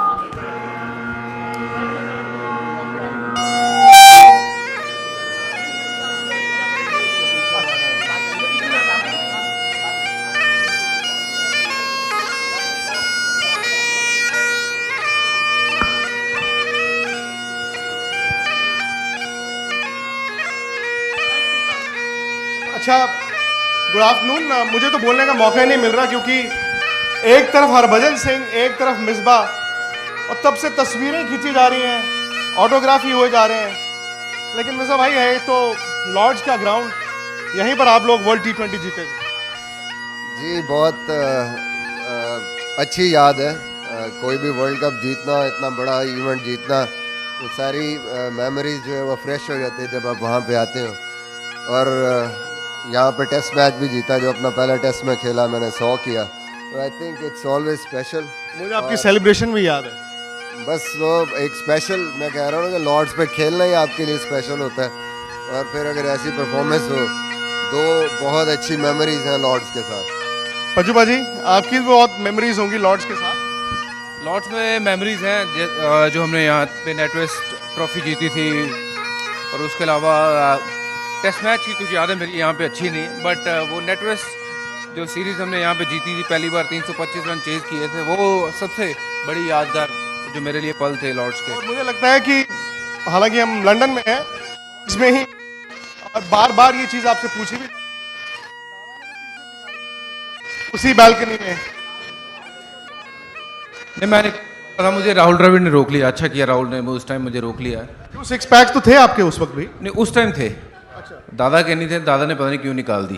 तो दादा बता रहे थे कि उनके पीछे पीठ पे थे 6 पैक। हो सकता है, मैंने चेक नहीं किया क्योंकि मैं आगे देख रहा था आगे सेलिब्रेशन क्या हो। Moment ever have. देख रहे हैं आप अंदर? जबरदस्त। लंदन में ही है, मुझे मुंबई और ये मैनचेस्टर में भारत पाकिस्तान इसी तरह का रश होने वाला है। जी बिल्कुल, स्पेशल एक मैच होता है हमेशा, और फिर वर्ल्ड कप में आई होप कि इस दफ़ा हम जो है वो इसको तोड़ेंगे। थोड़ा बाहर आइए ना। जो हमेशा इंडिया जीतता आ रहा है, आई होप कि इस दफ़ा हम जीत जाएं। 6 बार हो चुका है, लेकिन 6-0 है कि इस दफ़ा लीस्ट पॉसिबिलिटी नज़र आ रही है, लेकिन हो सकता है इस दफ़ा जीत जाए। मिसबा भाई कह रहे हैं कि इस बार लीस्ट पॉसिबिलिटी नज़र आ रही है। मतलब ही नहीं है। मतलब कुछ देखो, एक होता है जब पाकिस्तान की टीम तगड़ी थी ना, वो नहीं हरा पाई, तो ये पाकिस्तान को हराना थोड़ा सा मुश्किल है। ये पाकिस्तान क्रिकेट के पॉइंट ऑफ व्यू से मैं कह रहा हूँ कि थोड़ी सी कमज़ोर है। जो पहले पाकिस्तानी की टीमें खेली हैं ना, वो स्ट्रॉन्ग टीमें हैं। यहाँ पे भारत बहुत ज़्यादा स्ट्रॉन्ग टीम है। भारत के पास विराट कोहली से लेके MS धोनी के पास लेके इतना सारा एक्सपीरियंस है। वहीं पे पाकिस्तान के पास ज़्यादा एक्सपीरियंस नहीं है, और कुछ ज़्यादा अच्छे क्रिकेट खेल के भी नहीं आए हैं वहाँ। लोग तो कह रहे हैं कि मिसबा भाई आप लोगों ने ऐसे ही छोड़ दिया, बैटिंग करते रहते थोड़ी देर। नहीं, मेरे ख्याल में काफ़ी देर से छोड़ा है। इसके बाद तो हो सकता है फिर मुझे कहते कि यार कहीं और ले जाते हैं आपको। 42 के बाद मैंने छोड़ा। आई थिंक मैं तो पहले ही ज़्यादा खेल गया। लेकिन एक बात तो है, इस मैच को लेकर जो इंटरेस्ट था, इंटरेस्ट अभी भी है, और बहुत ज़्यादा इंटरेस्ट है। 16 जून को क्या होगा, टिकट्स ही नहीं है। लेकिन इंडिया और पाकिस्तान को आपने सामने रखें, पाकिस्तान कमज़ोर तो दिखता है।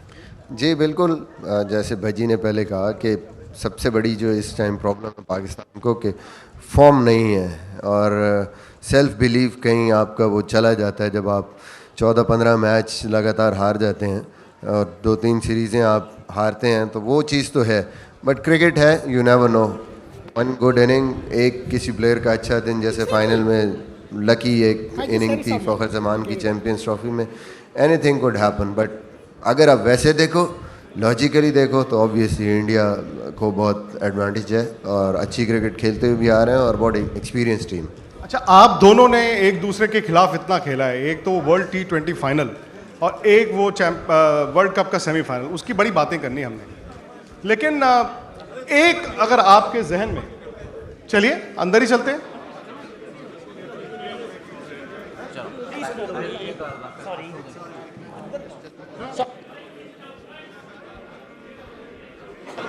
you could please clear the way so that our guests can come in and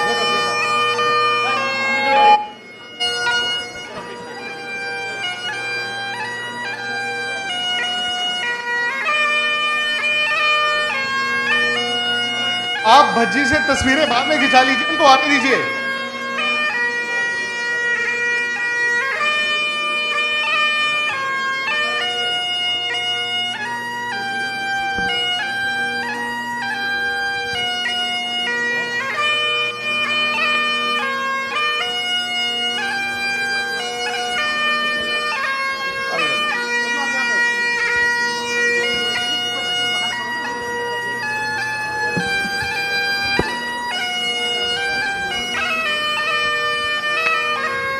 Good afternoon.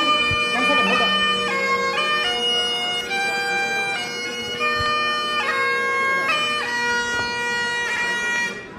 Okay, ladies and gentlemen, if you could please settle down. We've got to start the next session with two champions, Harbhajan Singh, Misbah-ul Haq, and my colleague Vikrant Gupta. Thank you. Thanks, Boria. Good afternoon. पता नहीं ऐसा क्या है कि मैंने London traffic jam के बारे में सुना था, मुझे ये नहीं पता था कि लॉर्ड्स जैम भी होता है। आप लोगों को वहां से लेके यहाँ आने में 15 मिनट लग गए, तस्वीरें खिंच रही हैं, ऑटोग्राफ्स हो रहे हैं। मेरे ख्याल में आप यही चाह रहे थे, इसलिए हुआ है। नहीं, मैं तो चाह रहा था कि आप थोड़ा जल्दी आ जाते। आप शॉर्टेस्ट रूट ले लेते ना, आपने वो जहाँ पे इशारे बंद थे वहां से ले लिए। लेकिन क्या वाकई में इस वर्ल्ड कप में भारत पाकिस्तान सबसे बड़ा मुकाबला है? नहीं, मुझे नहीं लगता। मुझे लगता है कि अगर भारत का मुकाबला है वो इंग्लैंड के साथ है। पाकिस्तान, देखिए, मीडिया के पॉइंट ऑफ व्यू से हो सकता है कि इंडिया पाकिस्तान को हम बहुत ज़्यादा हाइप क्रिएट कर देते हैं, मैच से ज़्यादा हम दूसरी चीज़ों में उलझ जाते हैं कि इनको हरा दें या उनसे हारना नहीं है। तो मुझे लगता है अगर क्रिकेट की बात करनी है तो दो जो स्ट्रॉन्गेस्ट टीमें हैं वो भारत और इंग्लैंड है। पाकिस्तान की फॉर्म नहीं अच्छी है, उनके पास युवा खिलाड़ी ज़रूर हैं बट एक्सपीरियंस नहीं है। जो पहले पाकिस्तान की टीमें होती थी ना, उनको हराना मुश्किल था। ये पाकिस्तान के साथ अगर इंडिया की टीम खेलेगी तो मुझे लगता है 10 बार खेलेंगे तो हो सकता है 9.5 बार हम हराएं उनको। मिसो भाई 6 बार हुआ है अभी, बज्जू 10 कह रहे हैं। इस बार क्या लगता है, क्या इम्कान हैं? देखें, स्टैटिस्टिकली तो वो बिल्कुल सही कह रहे हैं, लॉजिकली ठीक कह रहे हैं कि बिल्कुल फॉर्म नहीं है टीम की, लेकिन पाकिस्तान की टीम ख़तरनाक टीम है, मतलब उसका पता कुछ नहीं होता। और क्रिकेट वैसे भी आप कुछ नहीं कह सकते, एक अच्छा स्पेल, एक अच्छी इनिंग किसी भी अच्छी टीम को ले डूबती है। तो मेरे ख्याल में पॉसिबिलिटी हमेशा रहती है, चाहे वो 90-10% रहे या 80-20 रहे, बट ये आप नहीं कह सकते।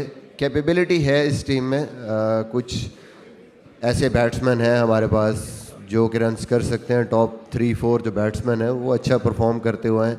नो डाउट कि पिछले मैच में एक कोलैप्स हुआ, but I think there are still chances. India के चांसेस ज़्यादा हैं, वो बहुत स्ट्रॉन्ग टीम है। और जैसे उन्होंने कहा कि इंडिया और इंग्लैंड 2 स्ट्रॉन्गेस्ट टीम्स हैं, मोस्ट फेवरेट टीम्स हैं इस वर्ल्ड कप में, और बाकी जितनी टीमें हैं उसके बाद आती हैं। बट स्टिल क्रिकेट इसमें फेवरेट्स अब अगर देखें तो ऑस्ट्रेलिया ही है जो फेवरेट थी और वर्ल्ड कप जीती है, अदरवाइज फेवरेट्स हमेशा कहीं ना कहीं कुछ ना कुछ हो जाता है। इंडिया इंग्लैंड मिसबा कह रहे हैं, ये बड़ी बात है। मिसबा कह रहे हैं कि अगर इस वर्ल्ड कप के फेवरेट्स की बात करें तो इंडिया और इंग्लैंड 2 फेवरेट्स हैं। जी बिल्कुल, मुझे लगता है दोनों ये सबसे स्ट्रॉन्गेस्ट टीमें हैं, but anything can happen as Misbah is saying कि क्रिकेट एक ऐसा गेम है, ऑन अ गिवन डे अगर आप अच्छा खेलते हो तो आप जीत भी सकते हो। तो पाकिस्तान के पास वो अभी चीज़ है नहीं, वो ऐसे प्लेयर है नहीं, बट यू नेवर नो कि अगर दिन अच्छे पे वो अच्छी बॉलिंग करके किसी को 240-50 पे आउट कर दें तो then you never know they can win. But कहीं ना कहीं अगर फेवरेट्स की बात करूं तो सबसे बड़ा टैग जो है वो भारत और इंग्लैंड के पास ही है, बट उनको भी अच्छा क्रिकेट खेलना पड़ेगा। नथिंग इज़ ग्रांटेड हेयर कि कप है वो सबके लिए मौजूद है, जो अच्छा क्रिकेट खेलेगा उसको मिलेगा, एंड होप कि इंडिया अच्छा क्रिकेट खेलेगा and they will win the cup. आपने कहा कि 16 जून को वो जो इंडिया पाकिस्तान का मैच है वो उस वर्ल्ड कप का सबसे बड़ा मैच नहीं है, लेकिन टिकट्स को लेकर या एक्साइटमेंट को लेकर क्या वो आर्टिफिशियल एक्साइटमेंट बना दी जाती है इंडिया पाकिस्तान की? नहीं, आर्टिफिशियल तो नहीं थी। देखिए, पहले की जो चलती आ रही है रीत, पहले पाकिस्तान की जो टीम थी, दिल पे हाथ रख के बताओ भाई, इंडिया पाकिस्तान जब खेलता है तो बड़ा मैच होता है, बड़ा जो मैच मर्जी हो जाए। बड़ा मैच होता है, आज भी होगा। आज भी है, पर नो मैटर्स इंडिया टीमें बराबर की नहीं है बेहतर हो इस बार या भी। पाकिस्तान उस टाइम पे बेहतर हो, बट स्टिल वो एक जो राइवलरी है, एक जो इंटरेस्ट है लोगों का, उसकी वजह से कहीं ना कहीं वो मैचअप कर जाते हैं। चाहे जो भी एडवांटेज हो एक टीम का, यू नेवर नो कि वर्ल्ड कप में क्या होगा और किस तरह की, मतलब पाकिस्तान की 90s में अगर देखें अच्छी टीम होती थी बट स्टिल इंडिया जीत जाती थी। तो ये बड़े टूर्नामेंट्स में इन दोनों के मैचेस में ऐसा हो जाता था और अब भी होगा।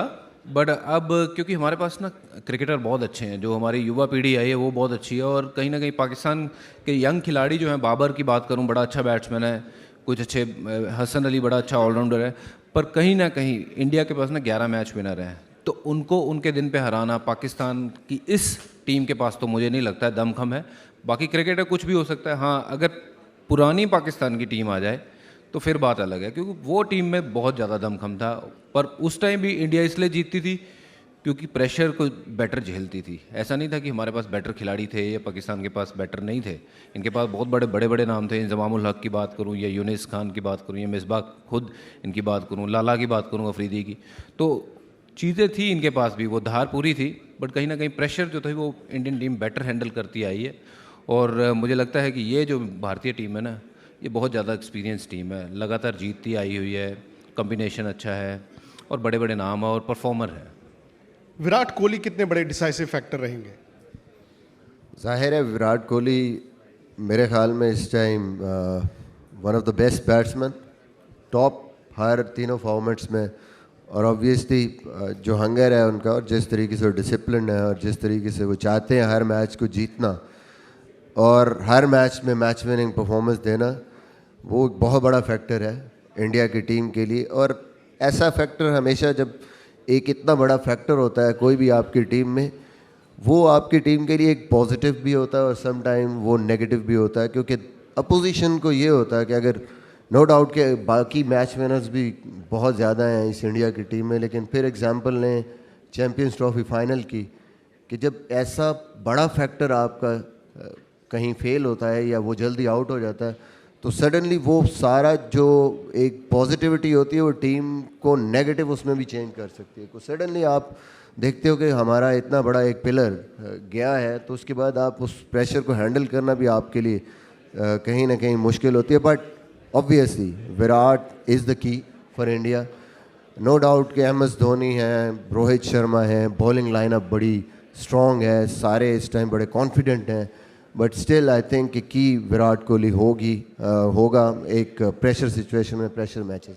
पाकिस्तान चैंपियंस ट्रॉफी 2017 फाइनल जीता, आपको लगता है कि शायद पाकिस्तान में उस मैच को लेकर एक ऐसी धारणा बन गई कि वो हर जगह चैंपियंस ट्रॉफी फाइनल की बात होती है, क्योंकि पिछले साल 2 बार एशिया कप में भी इंडिया पाकिस्तान खेले थे, और हमें लगता है कि शायद उस जीत के बाद पाकिस्तान ने इंडिया को लाइटली लिया। शायद उनको लगा कि हमने एक बार फाइनल में हरा दिया, बार बार हराते रहेंगे। क्या वो गलती हो गई थी उनसे? नहीं, मेरे ख्याल में ऐसी बात नहीं है। वो एक अच्छा दिन था पाकिस्तान का, लक थी, एक नो बॉल हुई, आउट हुआ, पाकिस्तान को रनआउट्स मिस हुए अर्ली ऑन, काफ़ी पाकिस्तान लकी रहा फर्स्ट 10 to 15 ओवर्स, और फिर आपको जब बॉलिंग करने आए तो इनिशियल ब्रेक थ्रूज मिले जिस किस्म के, वो एक लकी डे था पाकिस्तान का। नो डाउट इंडिया उस टाइम भी बेटर टीम थी, फेवरेट थी, बट एक जो मोमेंटम था पाकिस्तान का और फिर वो लक थी, वो फेवर कर गई पाकिस्तान को और पाकिस्तान ने वो मैच जीता। और उसके बाद से एशिया कप में ऑब्वियसली विराट कोहली नहीं थे, तो हो सकता है कि पाकिस्तान के जहन में हो कि जी ये हमारे लिए थोड़ा आसान है, बट दोनों मैच बड़े आराम से इंडिया जीती। जिस तरह मैंने पहले कहा कि इंडिया की जो बॉलिंग है और इंडिया की जो बाकी भी टीम है, दे आर मोर एक्सपीरियंस और परफॉर्मर हैं, बहुत ज़बरदस्त उन्होंने परफॉर्मेंसेस दी हैं। सबसे बड़ा जो डिफरेंस है पाकिस्तान की इस टीम और इंडिया में, आई थिंक कि वो जो एक्सपीरियंस ऑफ मैच विनिंग जो नॉक्स हैं और एबिलिटी बॉलर्स के लिए भी और बैट्समैनों के लिए भी, वो ज़्यादा है उनके पास। पाकिस्तान वो लैग कर रहा है, अच्छी क्रिकेट खेल रहे हैं, but still they are losing. ऐसे मैच जो हमें जीतने चाहिए, इंग्लैंड के अगेंस्ट भी 2 मैच ऐसे थे जो हमें फिनिश करने चाहिए थे, but could not do that. वही जो एक मैच विनिंग एबिलिटी और एक्सपीरियंस होता है वो लैग कर रहे हैं। और इस टीम को मोमेंटम कहीं ना कहीं चाहिए, एक आधी कोई अच्छी जीत चाहिए। जैसे इंग्लैंड के अगेंस्ट खेल रहे हैं, कोई एक आधा अच्छा मैच आएगा तो फिर ही कुछ चांस है, अदरवाइज़ ये प्रॉब्लम्स मैच बाय मैच बढ़ती जाएंगी। और एक जो आपके जहन में अजीब सी उलझन होती है कि क्या टीम खिलाएं, what is our best 11, what is our best bowling lineup, batting lineup, we are still in that. Opposition के बारे में तो सोचने का हमारे पास अभी टाइम ही नहीं है। ये बड़ी बात है। मिसबा खुद कह रहे हैं कि उस दिन पाकिस्तान की किस्मत अच्छी थी, किस्मत भी अच्छी थी जो कि वो चैंपियंस ट्रॉफी फाइनल जीते। ये जो सियासी हलकों में पिछले 3 महीने में हुआ, ये भी बहुत बड़ा डिबेट था कि इंडिया पाकिस्तान का मैच होना चाहिए, नहीं होना चाहिए। अब तो खैर वो कोई सवाल भी नहीं उठता है, खिलाड़ियों ने भी तब कहा था जो सरकार डिसाइड करेगी। ये पॉलिटिकल प्रेशर ज़्यादा पाकिस्तान पे होगा कि भारत से नहीं हारना है, या इंडिया पे होगा कि पाकिस्तान से नहीं हारना है? ये ज़्यादा दबाव कौन लेकर आएगा, और क्या ये दबाव क्रिकेट से ज़्यादा बड़ा दबाव होगा? नहीं, देखिए, दबाव तो भारत के ऊपर होगा, क्योंकि जब दो पहलवान लड़ते हैं ना, जो तगड़ा होता है तो उसको ये डर लगता है कि मैं ये हल्के वाले से हारना, फियर ऑफ फेलियर। बिल्कुल। और प्रेशर जो है वो भारत के ऊपर ज़्यादा होगा कि मैं अगर मैच हार गया या फिर मैं हार गया तो क्या क्या होता है हिंदुस्तान में, क्योंकि मैं उस टीम का हिस्सा रहा हूँ जहाँ कई साल मैंने पाकिस्तान के साथ क्रिकेट खेली है। और जब हम हारते थे तो रिएक्शन कुछ अच्छे नहीं होते थे घरों पे, और चाहे वो वर्ल्ड कप के मैचेस तो खैर कभी ऐसा हुआ नहीं है, बट इवन बायलैटरल सीरीज़ में भी जब इंडिया पाकिस्तान का मैच होता था तो प्रेशर हमारे ऊपर ज़्यादा होता था कि इनसे हारना नहीं है। कोई भी मैच अलग हो जाता है, उससे हम हार जाते हैं, किसी को याद नहीं रहता, बट पाकिस्तान के साथ अगर मैच में कुछ थोड़ा ऊपर नीच हो जाए वो लोगों को याद रहता है। जैसे मैंने पाकिस्तान के साथ कई बार मैच में 5 विकेट भी लिए होंगे, 3 भी लिए होंगे, 4 भी लिए होंगे, वो किसी को नहीं याद। लोगों को एक ही याद है कि शोएब अख्तर को ना पहली बॉल पे छक्का मारा था। तो इंडिया पाकिस्तान के छोटे छोटे जो मोमेंट्स हैं ना, याद रहते हैं। तो कहीं ना कहीं भारत के ऊपर प्रेशर जरूर ज़्यादा रहेगा, क्योंकि Pakistan have got nothing to lose. If they win that's a bonus, but अगर इंडिया हारता है वो गेम तो इंडिया के लिए बहुत ख़राब बात होगी। आपके लिहाज से इंडिया पे ज़्यादा प्रेशर है। अच्छा, आप दोनों को 2 बड़े मैच के लिए, एक तो है, आ रहे हैं, बस थोड़ी देर में आ रहे हैं, कपिल पाजी बन के आएंगे। कपिल पाजी नहीं, लेकिन एक तो वर्ल्ड T20 का वो फाइनल और एक वर्ल्ड कप का सेमीफाइनल, उन दोनों मैचों को अगर पीछे याद करें, वो जोहानिसबर्ग वाले मैच की आपकी क्या यादें हैं? मिसबा भाई जब आखिरी ओवर तक पहुंच गए, उन्होंने छक्का मटांग दिया था, तब एक स्टेज पे तो लगा होगा कि गया। शुक्र है मिसबा आउट हो गया, नहीं तो मेरा इंडिया जाना मुश्किल हो जाता उस दिन क्योंकि उससे कुछ 17वें ओवर में मिसबा ने मुझे 3 छक्के मार दिए थे। तो कहीं ना कहीं, या पूरे वर्ल्ड कप में मैंने वो प्रेशर ओवर्स किए थे, ऑस्ट्रेलिया के सामने, न्यूजीलैंड, इंग्लैंड के सामने मैं 18वां ओवर कर रहा था, 19वां। तो मैंने उस दिन भी धोनी को अभी इतना कॉन्फिडेंस था और नया भी था धोनी, और तो उसको मैंने बोला मैं डालता हूँ ये ओवर, प्रेशर वाला ओवर है। तो उसमें इसने 3 छक्के मार दिए। मैंने कहा तौबा, अब अगर हम हार गए यहाँ से तो मेरा हिंदुस्तान जाना तो मुश्किल हो जाएगा। तो शुक्र है वाहिगुरु ने मेरी लाज रखी और ये आउट हो गया उस दिन, और हम वर्ल्ड चैम्पियन बन गए। किसी को याद भी नहीं मुझे 3 छक्के पड़े हैं, किसी को याद था नहीं ना, बट ये याद है कि हम वर्ल्ड कप जीते थे। तो आपको भी याद कराने की क्या जरूरत थी? कोई बात नहीं, सारी चीज़ें याद करवानी चाहिए, जरूरी नहीं मेरी अच्छी चीज़ें याद होनी चाहिए। अच्छा, जब मिसबा भाई ने स्कूप मारा और गेंद ऊपर गई, टीवी पे हमने देखा नीचे श्रीशांत खड़े हैं। बस रब करवा दे। 2-3 सेकंड कैसे थे? क्योंकि वो श्रीशांत था तो कुछ भी हो सकता था, कोई और होता तो मुझे पक्का यकीन है कि पकड़ लेता। श्रीशांत था तो ऐसा था कि हो सकता कैच हो भी या ना भी हो। जिस तरह वो नीचे खड़े था ना, तो वो मुझे भी यकीन नहीं है कि उसने कैच पकड़ा कैसे। He was in no position, बस वो खड़ा ही था। वो कहते हैं ना कई बार बुत खड़ा कर देते हैं कि बॉल आई तो अपने आप टकरा के रुक जाएगी। तो श्रीशांत बॉलिंग करके बुत हो चुका था, स्टिफ हो चुका था, तो थोड़ा टाइम मिला क्योंकि बॉल ऊपर ज़्यादा गया था, बस पकड़ लिया, शुक्र है। नहीं, लेकिन आपने खुद ही कहा ना कि आपको भी यकीन नहीं हुआ कि पकड़ लिया। लेकिन उस वक्त आपको लगता है वो शॉट खेलने की जरूरत थी? हालांकि एक ऐसी सिचुएशन थी पाकिस्तान की जहां पे पाकिस्तान जीत ही नहीं सकता। और मुझे याद है आज तक के ऑफिस में कपिल पाजी बैठे हुए थे, और जब बिल्कुल मैच हार गया पाकिस्तान तो उन्होंने कहा कि अब पाकिस्तान लड़ेगा। मैंने कहा पाजी कैसे लड़ेगा? कहते अब नथिंग टू लूज है, अब देखना ये कैसे आएंगे। और उसके बाद सोहेल तनवीर और आपने दोनों ने वो बैटिंग की, लेकिन वहां तक जाकर आपको लगता है कि आज वो रिग्रेट करते हो आप स्कूप शॉट खेलना? देखिए, रिग्रेट कोई नहीं होता। जो क्रिकेट में कोई ऐसी शॉट नहीं जिस पे आप रन्स करते हैं उस पर आप आउट ना हो। मेरे ख्याल में मैंने एक एनालाइज किया उसको वो शॉट खेलने से पहले मेरा वो एक बहुत ही जिसको कहते हैं कि पैट शॉट था, चाहे आप स्पिनर लगा दें चाहे फास्ट बॉलर लगा दें, through out world cup if you can recall कि मैंने उसमें कई दफ़ा फास्ट बॉलर्स पे फाइन लेग पीछे होती थी तो मैं वो सिंगल्स ले रहा होता था ये शॉट खेल के। यानी जितना आपको इतना ज़्यादा कॉन्फिडेंस होता है एक शॉट पे, तो आई थिंक कि मैं ऐसा कैलकुलेटेड रिस्क लूँ, फाइन लेग ऊपर है, 5 रन चाहिए, एक चौका मार के इसको मैच को बराबर करूँ, 9 आउट है ना, मैं सिंगल ले सकता हूँ क्योंकि सारे फील्डर्स बिल्कुल स्ट्रेट रखे हुए थे बाउंड्रीज पे, बिल्कुल लॉन्ग ऑन थी, मिड विकेट था, एक्स्ट्रा कवर लॉन्ग ऑफ थी, तो सामने ज़्यादा चांस थे अगर स्लाइटली मिस हिट होता तो आउट होने के। मुझे था कि मैं आराम से ये फाइन लेग के ऊपर से नहीं, मैं तो कीपर के ऊपर से मारने गया था बेसिकली वो शॉट, एक चौका मारूँ उसके बाद 1 रन होगा, फील्ड ऊपर आएगी, मैं आराम से ऊपर से मार सकता हूँ और मैच। तो ज़िंदगी में ये होता है, यू टेक चांसेस, कभी आप सक्सेसफुल होते हैं कभी नहीं होते।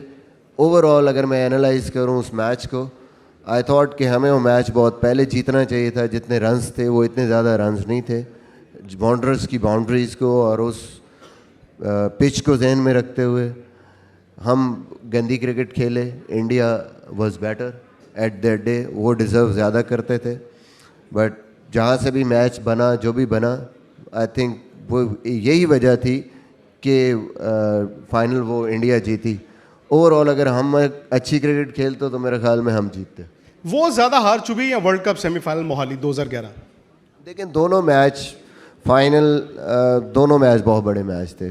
मोहाली का भी क्योंकि 50 ओवर्स का जो वर्ल्ड कप है वो बहुत बड़ी एक, उस टाइम 2007 T20 जो था वो तो इतना सीरियस नहीं था, फन क्रिकेट सारे कह रहे थे, पहला टूर्नामेंट था, नोबडी नोज़ कि इतना ज़्यादा इसकी इम्पोर्टेंस है, बट ऑब्वियसली 2011 जो था वो 50 ओवर वर्ल्ड कप था और एशिया में खेल रहे थे और दोनों टीमों को पता था कि अगर हम ये मैच जीते हैं तो बहुत अच्छा चांस है हमारे पास फाइनल जीतने का। तो आई थिंक कि वो बड़ी हार थी उससे।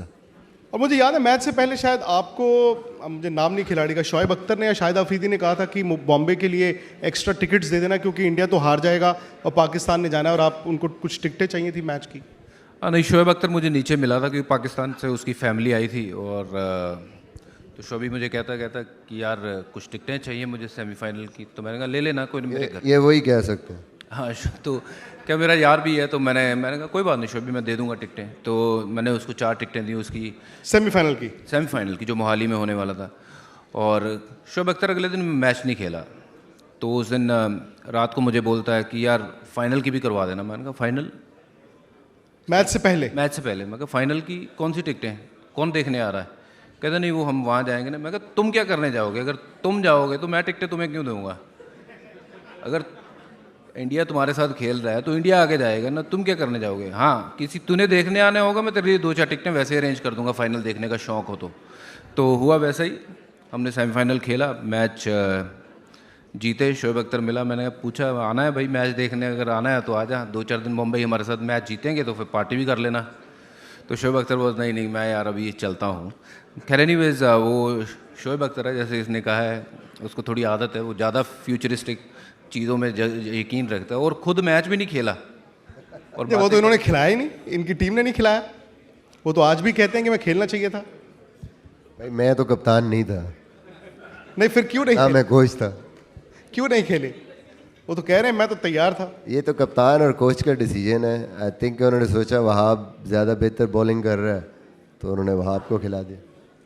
इंडिया पाकिस्तान में कैरेक्टर्स भी बहुत थे। मुझे याद है जब 2004 में 6 में पाकिस्तान गए आप लोग, और प्लेयर्स अक्सर दावत पर जाते थे पाकिस्तानी प्लेयरों के घरों पे। जब पाकिस्तान आया 2005 और 7 में तो कई प्लेयर्स आपके घरों में भी जाते थे। अब ये तनाव से जो पॉलिटिकल तनाव आए हैं, क्या वो क्रिकेट में भी वो रिफ्लेक्ट होता है रिश्तों में? देखिए, रिश्तों में हम आपस में मिलते हैं तो ऐसा कभी मुझे तो लगा नहीं है कि रिश्तों में हमारे कोई चेंजेस आए हैं। जो हमारे जो पहले बातचीत थी या दोस्त थे वो वैसे ही हमारे साथ बात करते हैं और हम भी उनके साथ वैसे ही बिहेव करते हैं। बट हाँ, पॉलिटिकली बहुत सी चीज़ें जो हैं वो हम अगर किसी के बारे में ट्वीट करते हैं, किसी को बर्थडे विश करना चाहते हैं तो हमें उल्टा गालियाँ देनी शुरू कर देते हैं हमारी आवाम, क्योंकि ये भूल जाते हैं कि इंसानियत सबसे वो आगे है और बाकी की चीज़ें जो है वो बाद में है। ठीक है, कुछ लोग वहाँ पे ऐसे होंगे जो हिंसा को या उसको दावत देते हैं, कुछ हमारे यहाँ पे भी होंगे।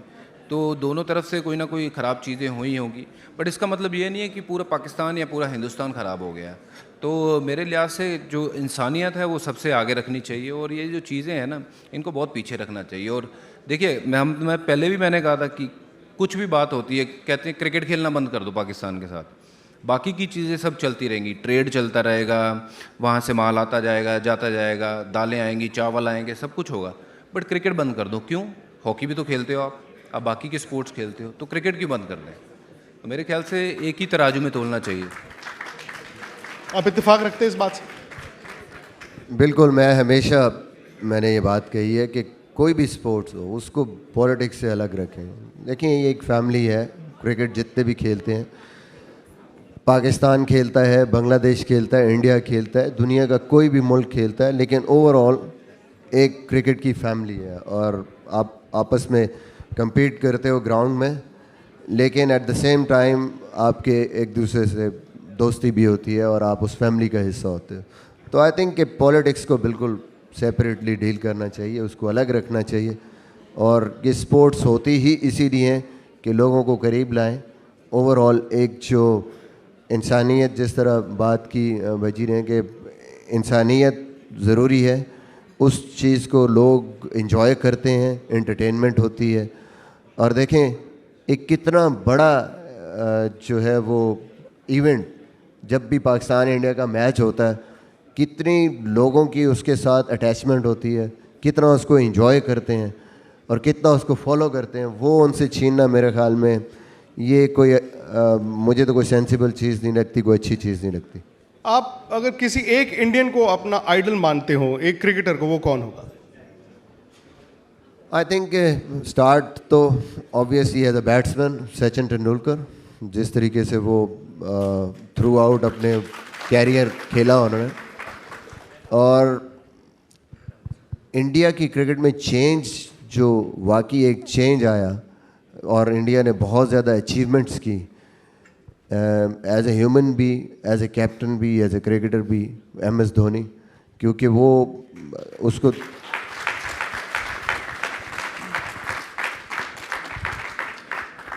नो डाउट के बड़े बड़े स्टार्स आए, आप उनको नहीं भूल सकते। राहुल द्रविड़ हैं, उसके बाद जो सौरव गंगोली का contribution as a captain, but I still believe, जो मेरा अपना हुआ है, कि जो धोनी के आने से, MS के आने से और उसकी कप्तानी से और उसके टीम में आने से जो कुछ इंडिया ने अचीव किया, मेरे ख्याल में वो बहुत बड़ी अचीवमेंट्स है।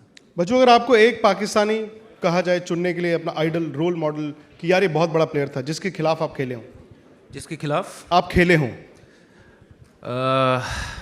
एक प्लेयर चुनना मुश्किल होगा, क्योंकि मेरे बहुत से फेवरेट थे। पाकिस्तान टीम की बात करूं तो Wasim Akram, I think one of the legend, you know, कि उनके लिए भी ताड़ियां मार दो यार थोड़ी। वसीम भाई बहुत बड़ा नाम थे, और वर्ल्ड क्रिकेट में शायद उनसे बढ़िया लेफ्ट आर्म सीमर मैंने नहीं देखा, और उतने खुशमिजाज बंदे हैं। और अगर एक बैट्समैन की अगर मैं बात करूं जिसको मुझे मुश्किल हुआ है बॉलिंग करना, वो होंगे इंजमामुल हक। आई थिंक ही वाज जेनियस। अच्छा, आपने पहले कहा सचिन तेंदुलकर, आपने कहा वसीम अकरम। ये कोइंसिडेंस है कि आज दोनों का सेशन है? सचिन वर्सेस वसीम अकरम है आज यहाँ पे, दोनों एक मंच पर एक साथ लॉर्ड्स के मैदान में। नहीं, इससे बड़ी बात क्या हो सकती है? अगर वो आएंगे, दोनों अपनी स्टोरी शेयर करेंगे कि उन दिनों जब हेलमेट की जालियाँ नहीं होती थी और वसीम अकरम 150 की स्पीड पे उन दिनों में बॉलिंग करते थे, और यॉर्कर भी उतना ही तेज, तो वो स्टोरीज सुनने का मज़ा आएगा। अच्छा, एक और मौका है हमारे लिए। अगर मैं ये कहूँ कि हरभजन सिंह और मिसबाउल हक का इंटरव्यू कपिल देव लेंगे, आपको कैसा लगेगा? अभी अगर कपिल पाजी को बुला लिया जाए। नहीं, मैं उस लायक नहीं हूँ कि कपिल पाजी मेरी इंटरव्यू ले आए। कपिल पाजी लेकिन पहुंच चुके हैं हमारे बीच। अच्छा, हमारे कपिल पाजी पहुंच चुके हैं। रणवीर सिंह जो सामने ट्रेनिंग कर रहे थे, बॉलिंग भी कर रहे हैं कपिल पाजी की तरह, बैटिंग भी कर रहे हैं, नटराज शॉट भी मार लेते हैं, और एक्शन थोड़ा सा बता रहे थे कि इन्होंने काफी कोशिश की है। वाकई में कपिल देव? नहीं तो कपिल पाजी स्टाइल में इंटरव्यू करना है आपको। आ जाओ, इधर आओ ना आप। आपकी यार अभी कपिल सर की एक्टिंग करूंगा तो आप पिक्चर में क्या देखोगे? ट्रेलर है ना, स्नीक प्रीव्यू। Sneak preview? छोटा सा ट्रेलर चाहिए एक। ट्रेलर ट्रेलर ऐसे मत करो सर। आप आइए, आप अपने अंदाज में कीजिए ना, बीच बीच में कपिल पाजी की। हाँ जी बिल्कुल। हाँ जी, आ जाओ, बैठ जाओ। ये माइक आप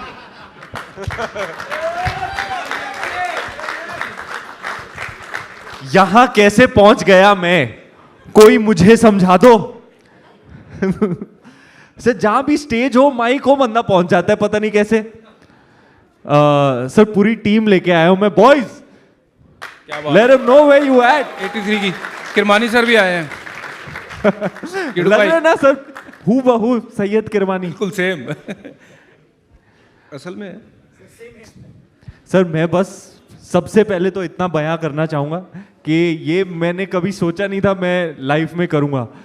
हम लॉर्ड्स में बैठे हैं, क्रिकेट के सारे लेजेंड्स हमारे साथ हैं, वर्ल्ड कप चल रहा है, मैं पिक्चर कर रहा हूँ 83 वर्ल्ड कप विन पे, रोल है कपिल पाजी का, सनी सर के साथ दिन की शुरुआत हुई, शेन वॉर्न मिले, सचिन आना है, विव रिचर्ड्स आना है, just for us boys and for all of us I'm sure in the room, can we just take a moment to appreciate how blessed we are to be able to experience this?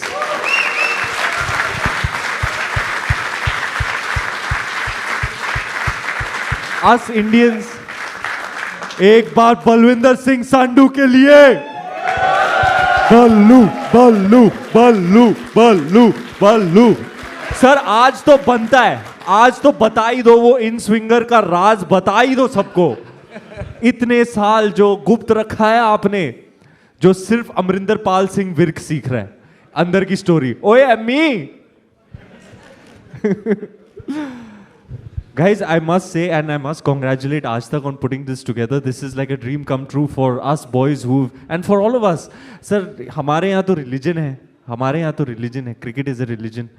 तो this is like ऐसे ऐसे लगता है ना कोई भक्ति वाली यात्रा पे आ गए हम सारे। But really sir extremely proud to be associated with this film. 83 की जो कहानी है, जिस तरीके से एक अंडरडॉग टीम ने जाके अल्टीमेट अचीवमेंट कर लिया against all odds, nobody believed in them, and to beat the back-to-back World Cup champions, to lift the trophy for the first time, change the face of sport, change the face of cricket, change the attitude of the whole nation, you could say. So all of us boys are extremely proud to be part of this project. We are shooting in the UK. सब लगे पड़े हैं। Sir आपको पता नहीं कितना अच्छा लगता है कि हम सुबह उठ के लॉर्ड्स में आके प्रैक्टिस कर रहे हैं। सोचो हमारे लिए क्या होगा यार। बड़े किस्मत वाले हो, लॉर्ड्स में प्रैक्टिस करने में से मिलता नहीं है, प्लेयरों को भी नहीं मिलता है। अब अगर मैं चाहूँ कि मुझे यार थोड़े बॉलिंग करनी है ना, वहाँ मुझे नहीं मिलेगा, बट आपको मिल सकता क्योंकि आप कपिल देव हो।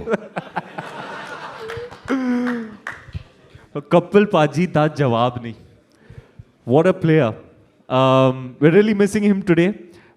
Hopefully we all will do a decent job. Saqib is playing Mohinder Amarnath. That's Chirag Patil, Sandeep Patil's son playing his father on screen.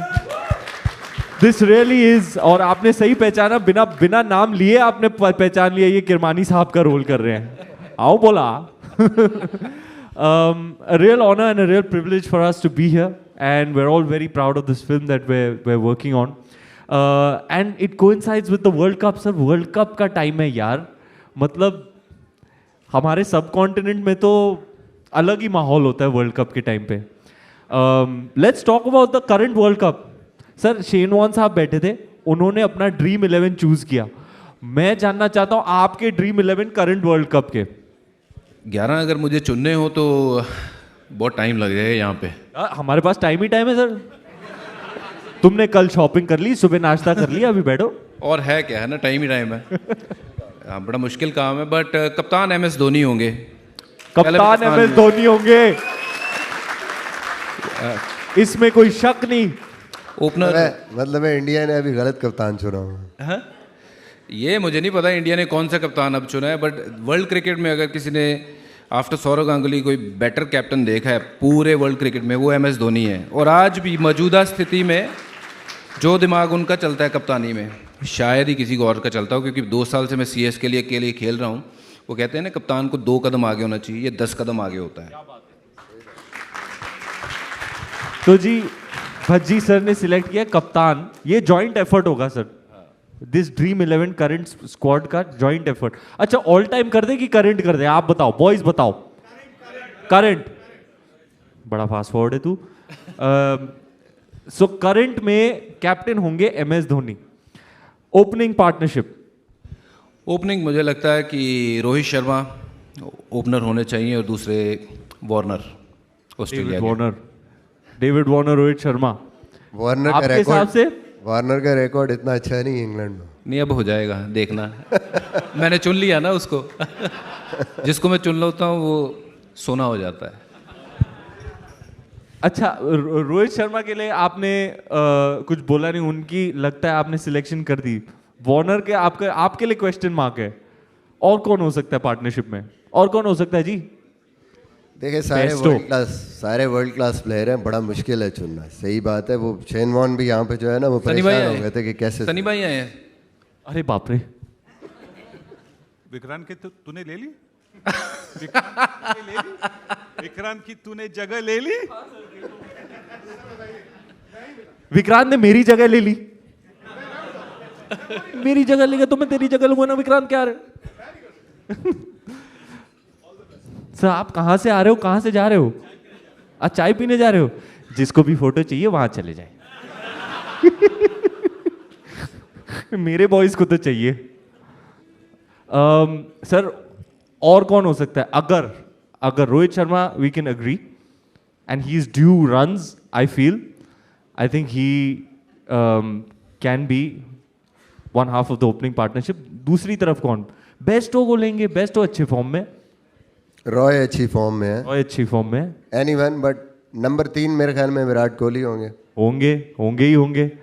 The phenomenon that is Virat Kohli. कोई शक? I don't think so. ये तो unanimous है sir. जी। Number 4 आगे चलें। Number 4 भी बड़ा tough competition है। इंडिया के पास तो है नहीं। इंडिया के पास तो है नहीं, वो कब से ढूंढ रही है नंबर 4। जब से यूवी गया है नंबर 4, कोई नहीं, 1-2 का 4 हो गया है। पाकिस्तान में सर KL ने अच्छा कर लिया यार, KL को लेंगे ना 4 पे। KL राहुल ने अच्छा परफॉर्म किया। मेरे ख्याल में इयन मॉर्गन बहुत अच्छा खेल रहे हैं और होम कंडीशंस हैं उनकी, और जिस तरह की परफॉर्मेंसेस हैं I think he is more experienced, और परफॉर्मेंसेस को देखते हुए इयन मॉर्गन। और कौन होगा सर मिडिल ऑर्डर में इयन मॉर्गन के बाद? Jos Buttler. उसके बाद मिसबा सर आपकी टीम में तो सारे इंग्लिश हैं। Ben Stoke. अब पूरे अगर हम यहाँ से ले लेंगे तो अपने हिंदुस्तान से और पाकिस्तान से क्या लेंगे यार? तो मिसबा सर क्या आपका मानना है कि England are clear favourites? I think कि जो फेवरेट टीम होती है वो किसी रीज़न की वजह से ही फेवरेट होती है, और उनका जो बैलेंस है टीम का, ऑब्वियसली जब स्पिनर्स की बात करेंगे तो वो इंग्लैंड के स्पिनर्स ठीक हैं, लेकिन उसमें एज है, उसमें इंडिया को एज है, दोनों टॉप क्लास स्पिनर्स हैं।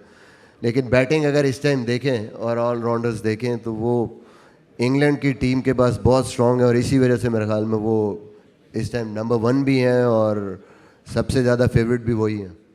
अच्छा आप मानते हैं भज्जी सर? क्या जी? इंग्लैंड फेवरेट्स हैं, इंडिया फेवरेट्स हैं, फेवरेट्स कौन है? Clear favourite India for me. ये बात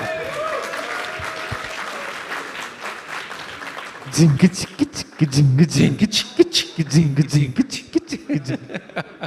और कौन हो सकता है favourites?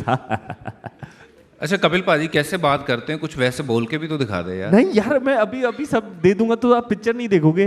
April 10th 2020 in cinema hall near you. नहीं पिक्चर तो जरूर देखेंगे, थोड़ा सा। एक दिन नहीं हुआ शूट का, मार्केटिंग करने हम पहुंच गए हर जगह। बड़ा ही बदमाश है तू सकीब।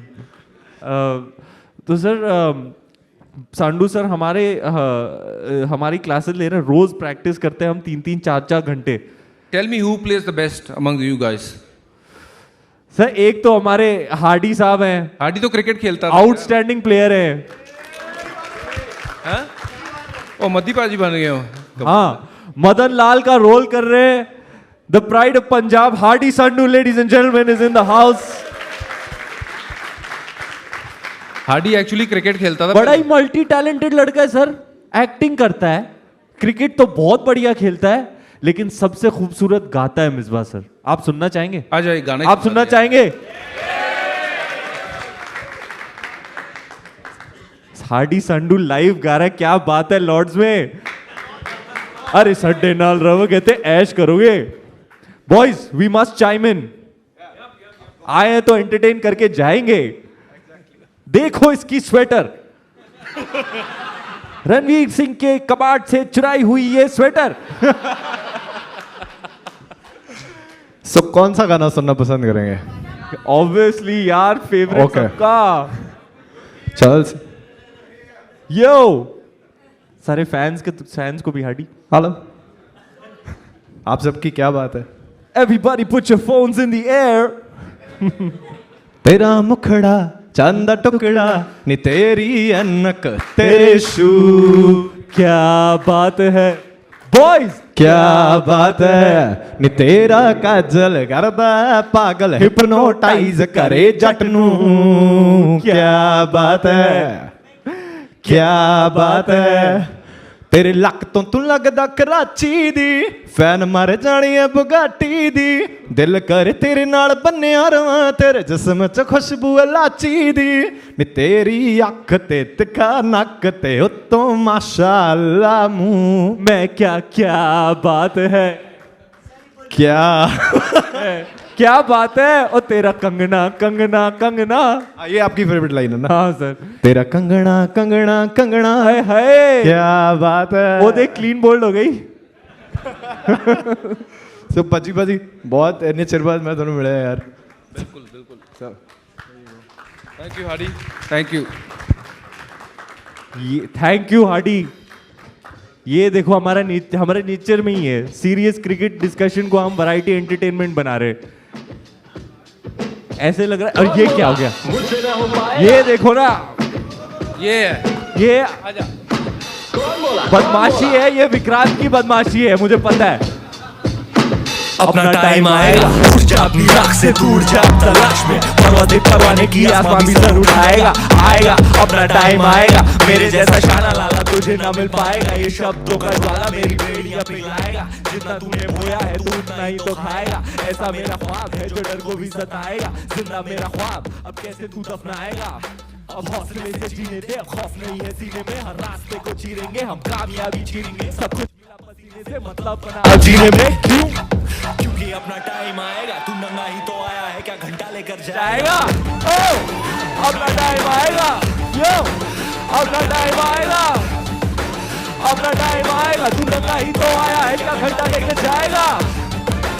अपना टाइम आएगा, अपना टाइम आएगा, अपना टाइम आएगा, तू नंगा ही तो आया है, क्या घंटा लेकर? किसी का हाथ नहीं था सर पर, यहाँ पर आया खुद की मेहनत से मैं, जितनी ताकत किस्मत में नहीं उतनी रहमत में है, फिर भी लड़का सहमत नहीं है क्योंकि हैरत नहीं है, जरूरत क्या हम मर्जी की और जरूरत की है, ताकत की है आफत की, हिमाकत की, इबादत की, अदालत ये है, चाहत की, मोहब्बत की, अमानत की, जीतने की, आबादत की, शौहरत की, अब लालच नहीं है, तेरे भाई जैसा कोई हार्डिश नहीं है, इस हरकत में ही बरकत दी है, क्यों? क्योंकि अपना टाइम आएगा, तू नंगा ही तो आया है, क्या घंटा लेके जाएगा? Boys in the house! Madam, Bhatti sir की कोई सेल्फी लेने आप स्टेज पर पहुंच गई। देखो सर, हेलो, हाँ, सॉन्ग बंद करने का टाइम आ गया, अपना टाइम आएगा। Nice one boys, nice one, super. और टीम इंडिया का टाइम आएगा, 83 में आया था, आज फिर आएगा, आज फिर 2019 में भी आएगा, शिखर धवन छक्के लगाएगा, बुमराह विकेट चटकाएगा। ये देखो, टैलेंट ही टैलेंट है सर, टैलेंट ही टैलेंट है। अभी गली बॉय है ना, ये परफेक्ट एंथम है सर, मोटिवेशनल गाना है, अपना टाइम आएगा। आउटस्टैंडिंग, मजा आ गया। वो मतलब हर मेरे जैसा बंदा रिलेट कर सकता। मैं भी गली मोहल्ले से आया हूँ, हाँ जी, जहाँ से उठ के आया हूँ कभी लगता नहीं था कोई उठ भी पाएगा, बट अपना टाइम आ गया, बजी तेरा छा गया। पाजी बह जाओ, अभी भी टाइम है। मैं क्या, टीम कंप्लीट नहीं हुई सर, टीम कंप्लीट नहीं हुई। किसकी? हमारी? अरे हम ड्रीम 11 बना रहे थे। मिसबा ले रहा था बेंच। बॉलर्स में किसको लोगे सर? मैंने तो 3-4 गिनवा दिए ना, आपकी बारी। बॉलर में देखिए सबसे पहले नाम आएगा जसप्रीत बुमराह का। जसप्रीत बुमराह किसी भी कोई भी वर्ल्ड, जो आसान था वर्ल्ड नंबर 1 डाल दिया भाई। आगे रबाडा। अच्छा जी, रबाडा तेज से ही डरा देंगे सबको। जोफ्रा के आगे ले लिया आपने रबाडा को? बिल्कुल रबाडा, चलो जोफ्रा को भी ले ही लेते। अच्छा जोफ्रा को भी ले लिया, चलो। स्टार्क नहीं सर वैसे भी मिसबा सर बहुत इंग्लिश प्लेयर्स को ले रहे हैं, मैं कहता हूँ रबाडा को लो। किसको? रबाडा को लो, वैसे भी इन्होंने इतने इंग्लिश प्लेयर्स सिलेक्ट। मेरे ख्याल में एक लेफ्ट आर्मर लेना चाहिए। हाँ उसको आमिर, लेना चाहिए स्टार्क को। आमिर, हाँ मिचेल स्टार्क को ले सकते हो। कपिल पाजी को भी ले सकते हो यार आप। अभी बॉलिंग देखी नहीं है मिसबा, इसकी भी बॉल पाजी की तरह स्विंग होती है। Out swing. हम एक मैच खेलते हैं इनके साथ। अरे बिल्कुल नहीं सर, ना लाइन है, ना लेंथ है, ना हेड है, ना टेल है। एक्टिंग ठीक ठाक कर लेते हैं। ऐसे हम कपिल सर की बॉलिंग नहीं कर सकते, बॉलिंग की एक्टिंग कर सकते हैं। कैसे मेरा रिपोर्ट कार्ड कैसे निकला है संडू सर? थम्स अप मिल गया संडू सर से। हम रोज 3-3, 4-4 घंटे लगे पड़े। But I must say after having prepared for the film now, कुछ 6-8 महीने हो गए कि इनको हमारी पूरी टीम में प्लेयर्स हैं, एक्टर्स हैं जो रोल कर रहे हैं। मदन लाल हैं, ये दिलीप वेंगसारकर का रोल कर रहे हैं, सैयद किरमानी रवि शास्त्री का रोल कर रहे हैं, ये चिराग पाटिल भी लगे पड़े कितने महीनों से अपने फादर की स्टाइल एम्यूलेट करने। एक मैच हो जाए मेरे ख्याल में। हाँ। जितनी प्रैक्टिस हो गई सर मैं तो कॉन्फिडेंट हूँ, मेरी टीम में हार्डी है, साकिब भी है, साकिब भी तो है। मैं ऐसे कुछ प्लेयर्स होते हैं ना अपनी टीम में, हो तो कॉन्फिडेंस आ जाता है। लेकिन बाउंसर बहुत हो रहे हैं। आपकी टीम आपके लिए कौन था वो मिसबा जी? आप ये बताएं कि आपकी टीम में कौन ऐसा बंदा था कि यार आपको थोड़ा एक्स्ट्रा कॉन्फिडेंस आ जाता था कि पता है ये है, ये 1-2 प्लेयर्स है मेरे पास, अब मैं कॉन्फिडेंट हूँ, कोई भी मैच कभी भी जीत सकते हैं। सईद अजमल, जितनी देर मैं रहा हूँ कप्तान, तो सईद अजमल ऐसा बॉलर था कि जो हर मुश्किल टाइम पे बॉलिंग करता था और पूरी टीम को बिलीव होता था कि ये कुछ करेगा। सर सईद से याद आया, सईद अनवर मेरे बहुत फेवरेट बैट्समैन हुआ करते थे। 194, who can ever forget that. और वर्ल्ड कप चल रहा है तो मेरा favourite world cup, one of my favourite world cup moments was also with Saeed Anwar. Aamir Sohail की बैटिंग चल रही थी क्वार्टर फाइनल में, याद है? फिर क्या हुआ था याद है? फिर उसके बाद क्या हुआ था याद है? सर मैंने इतनी बार देख ली रिप्ले, वो कमेंट्री मुझे बाय हार्ट है। क्या हुआ था बताओ साकिब, क्या हुआ था बताओ साकिब? यादें ताजा करो, हमारी जो फिल्म है लोगों की यादें ताजा करेगी। Saqib Saleem in the house, ladies and gentleman, round of applause for this very fine young actor. क्या हाल है भाई? ठीक हो? Sir India Pakistan world cup सबसे फेवरेट, हमारी जनरेशन का ऑलमोस्ट सबका सबसे फेवरेट मोमेंट में, टॉप 5 मोमेंट्स में ये मोमेंट होगा। क्या हुआ था बताओ? तो सर कुछ नहीं हुआ था, बहुत अच्छा मैच चल रहा था, हमने ठीक ठाक रन बनाए थे। सईद अनवर और आमिर सोहेल धुआंधार बल्लेबाजी कर रहे थे। तो क्या हुआ, मैं वो प्ले एक्ट करके दिखाता हूँ सर पूरा प्रॉपर। हाँ, आप ना वेंकटेश प्रसाद बन जाओ, आप वेंकटेश प्रसाद हो। मैं बनता हूँ आमिर सोहेल। आप बनते हो आमिर सोहेल, मुझे वेंकटेश प्रसाद का एक्शन भी आता है। चलो रेडी, 1 सेकेंड। तो ठीक है, मैं अब बॉल डाल रहा हूँ, 1 सेकेंड।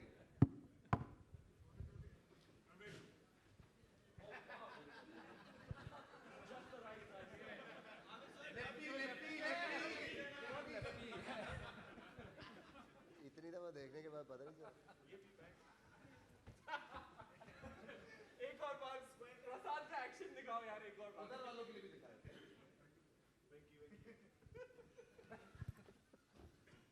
ये मारा।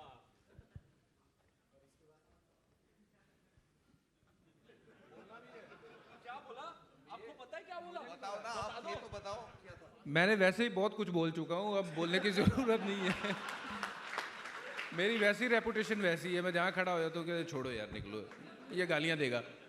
तो जिन्होंने नहीं देखा उनके लिए बता देते हैं कि आमिर सोहेल ने एकदम कर्रा शॉट मारा ऑफ साइड के बाहर, कवर पॉइंट बाउंड्री पे 4 रन, और उसने फिर इशारा कर दिया कि अब अगली बॉल तुझे वही मारूंगा, और वेंकटेश प्रसाद फिर रनअप पे। अब आमिर सोहेल ने अब बल्ला भी चेंज कर लिया है।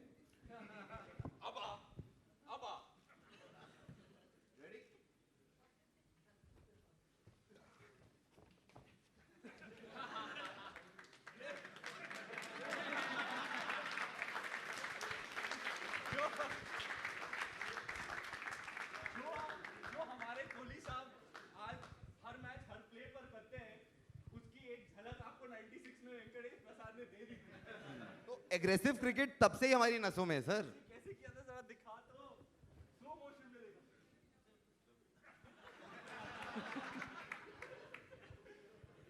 Okay.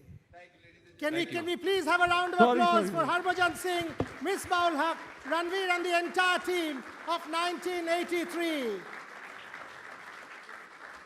Thank you, sir. Thank you for having us here today. Thank you. Misbah-ul Haq and Harbhajan Singh, ladies and gentlemen. We had two anchors for this show, Vikrant Gupta and Ranveer Singh. Applause for both of them, please, ladies and gentlemen. Please come up on stage.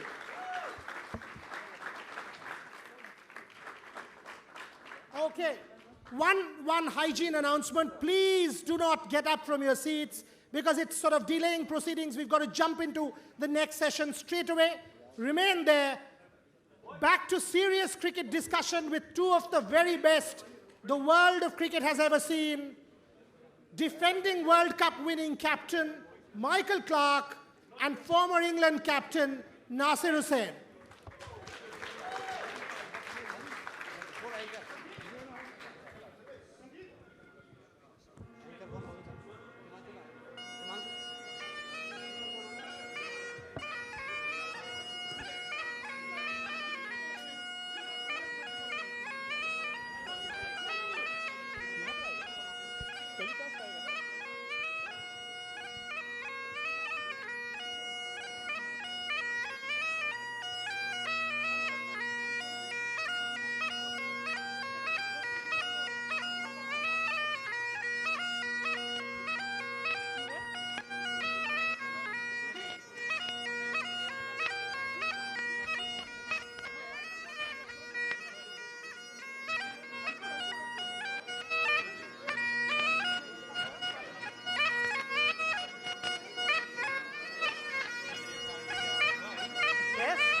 Okay.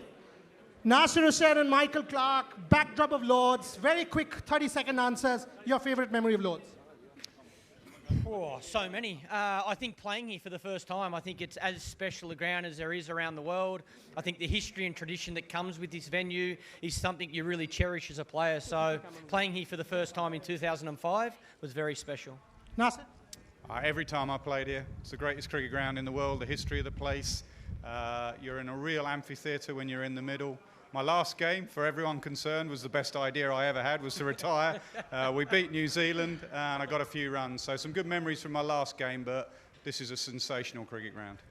Sensational cricket ground with two sensational cricketers, two sensational captains. We'll now walk in for this very special session with two of the best captains the world has seen.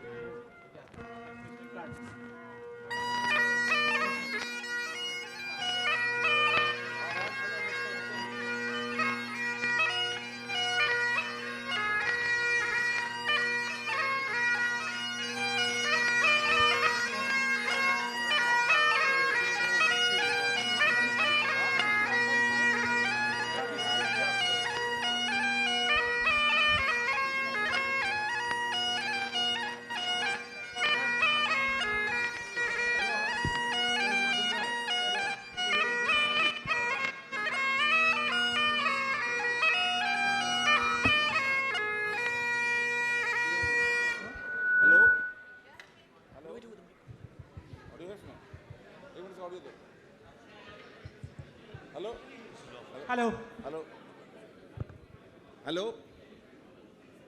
आप लोगों से request है कि आप लोग अपनी seat पे बैठ जाइए कृपया।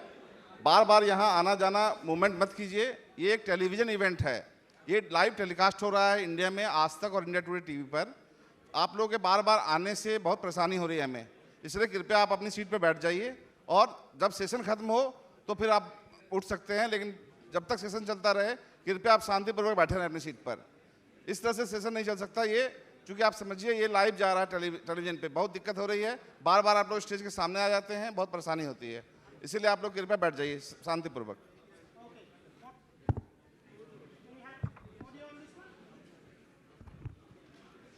What Supriya just said, so please, hygiene announcement, don't come to the stage because it's a television event. It's going live in India on 2 channels.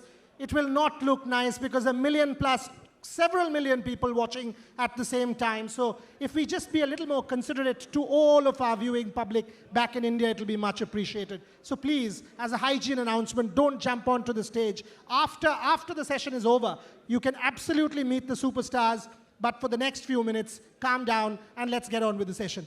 As I said, 2 champions. Defending World Cup winning captain, Michael Clarke, one of the best the world has seen, Nasser Hussain. Nasser, your commentary, Ben Stokes, remarkable, you can't do that. Is this England team the one to do what no England team has ever done? Only time will tell, to be honest. There is no, as Michael knows, no God-given right to win any tournament. You have to work hard, especially this tournament. There are so many good sides in this tournament. At the moment, England look the best side. If everyone plays to their full potential, I think England will be there, will be here in the final. Semi-finals, final, no one knows what can happen in a one-off game. But I'd be very surprised if they don't make it through to the knockouts. They seem to have every single base covered. Last 2 winners have been the host nation. It could well be 3 in a row. Could be 3 in a row. I know there are a lot of superstars on that side. If I could have a little less noise with the tea and coffee from that side. So volunteers, please, if you could ensure that. Michael, your mate Shane Warne reluctantly had to choose England as one of the favourites 1 hour back. You agree? I agree that they are one of the favourites, yes. So you've added the one off just because it's England, is it? I added the one off because Australia is in the competition. Okay. So I think Australia is one of the favourites as well.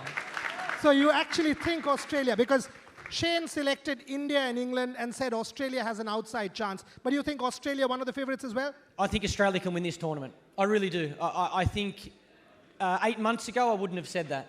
Right now I think the momentum they got from beating India in India, then going to the UAE and beating Pakistan, and now add Steve Smith and David Warner back into this team, I think this Australian team can win another World Cup. Come on. Nasser Hussain says England, Michael Clarke says Australia. This is an India Today conclave. Goodness. I mean, somebody has to say... India will make the semi-finals. Semi-finals. No, India, Australia, India, England final, we win by 1 run. Let's give it to be a gracious hosts. But Nasser, India is waiting when everybody is playing 2 games, 3 games. They've got a week off. Start their campaign June 5th. If I actually push you to identify 4 semi-finalists, who would those 4 be? I can give you 5.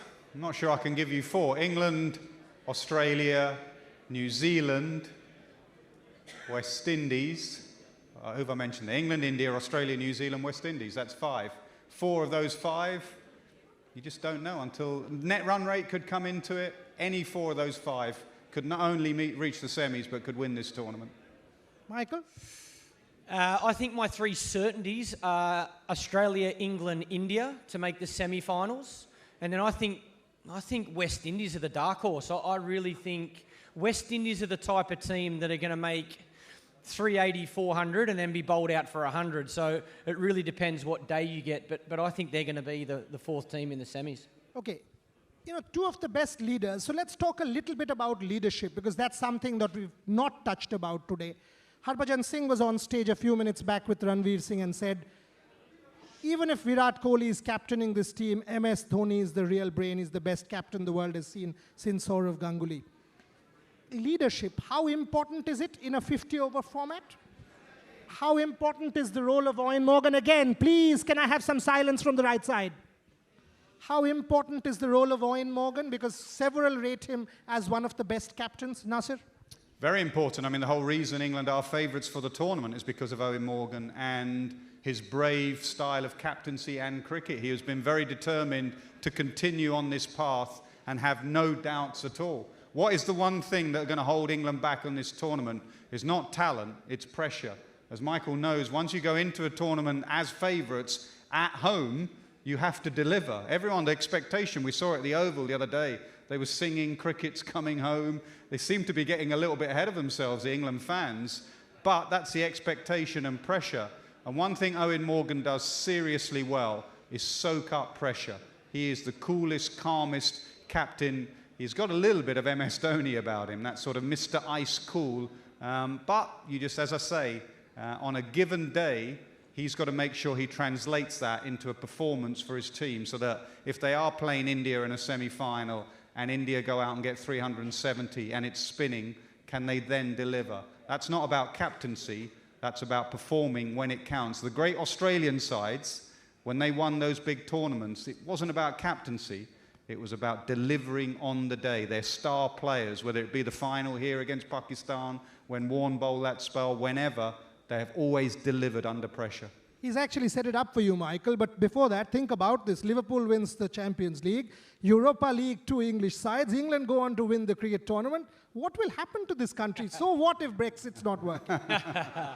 No, if they're good enough, then they deserve to win. I agree with Nasser. The fact that England's the #1 ranked team in the world, they're playing in their own backyard, and there is huge expectations. And I think the England players would expect to win this tournament, because their cricket has been so consistent over a long period of time. But there's no given, you have to earn the right. And I was really impressed with the way they started against South Africa.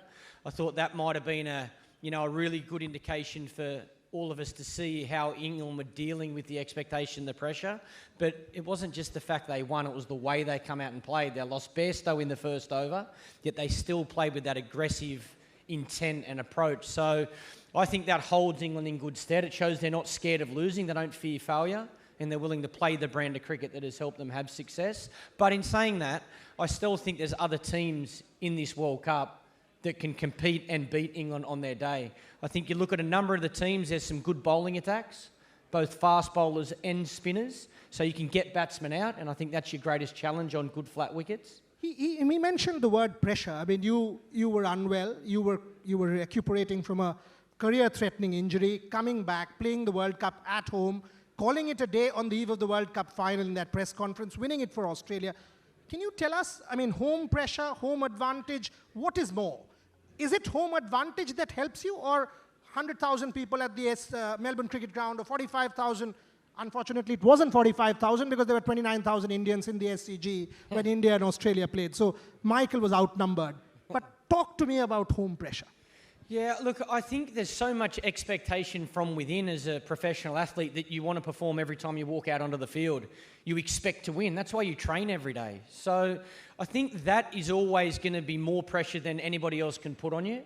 And I really saw playing in front of the Australian fans as a positive. I thought, there's going to be times through that 2015 World Cup where we might feel a little flat, we might be playing as well as we'd like, and we tried to use the crowd to really get us up and support us. And that was probably how I saw the home ground advantage. I didn't really see it as any extra pressure. But, I think it comes from where you see the team. As captain, I felt in 2015 that we had the right team to win that World Cup if we played at our best. So the important job for me as captain was to get the best out of the players and make sure we played the tournament one game at a time. Now, sir, 2015 getting knocked out by Bangladesh, and then something happens to 50-over cricket in this country. Is this the best 50-over side that England has ever seen? Oh, yeah, best England side. Yeah, that's what I meant. By a country mile, completely different.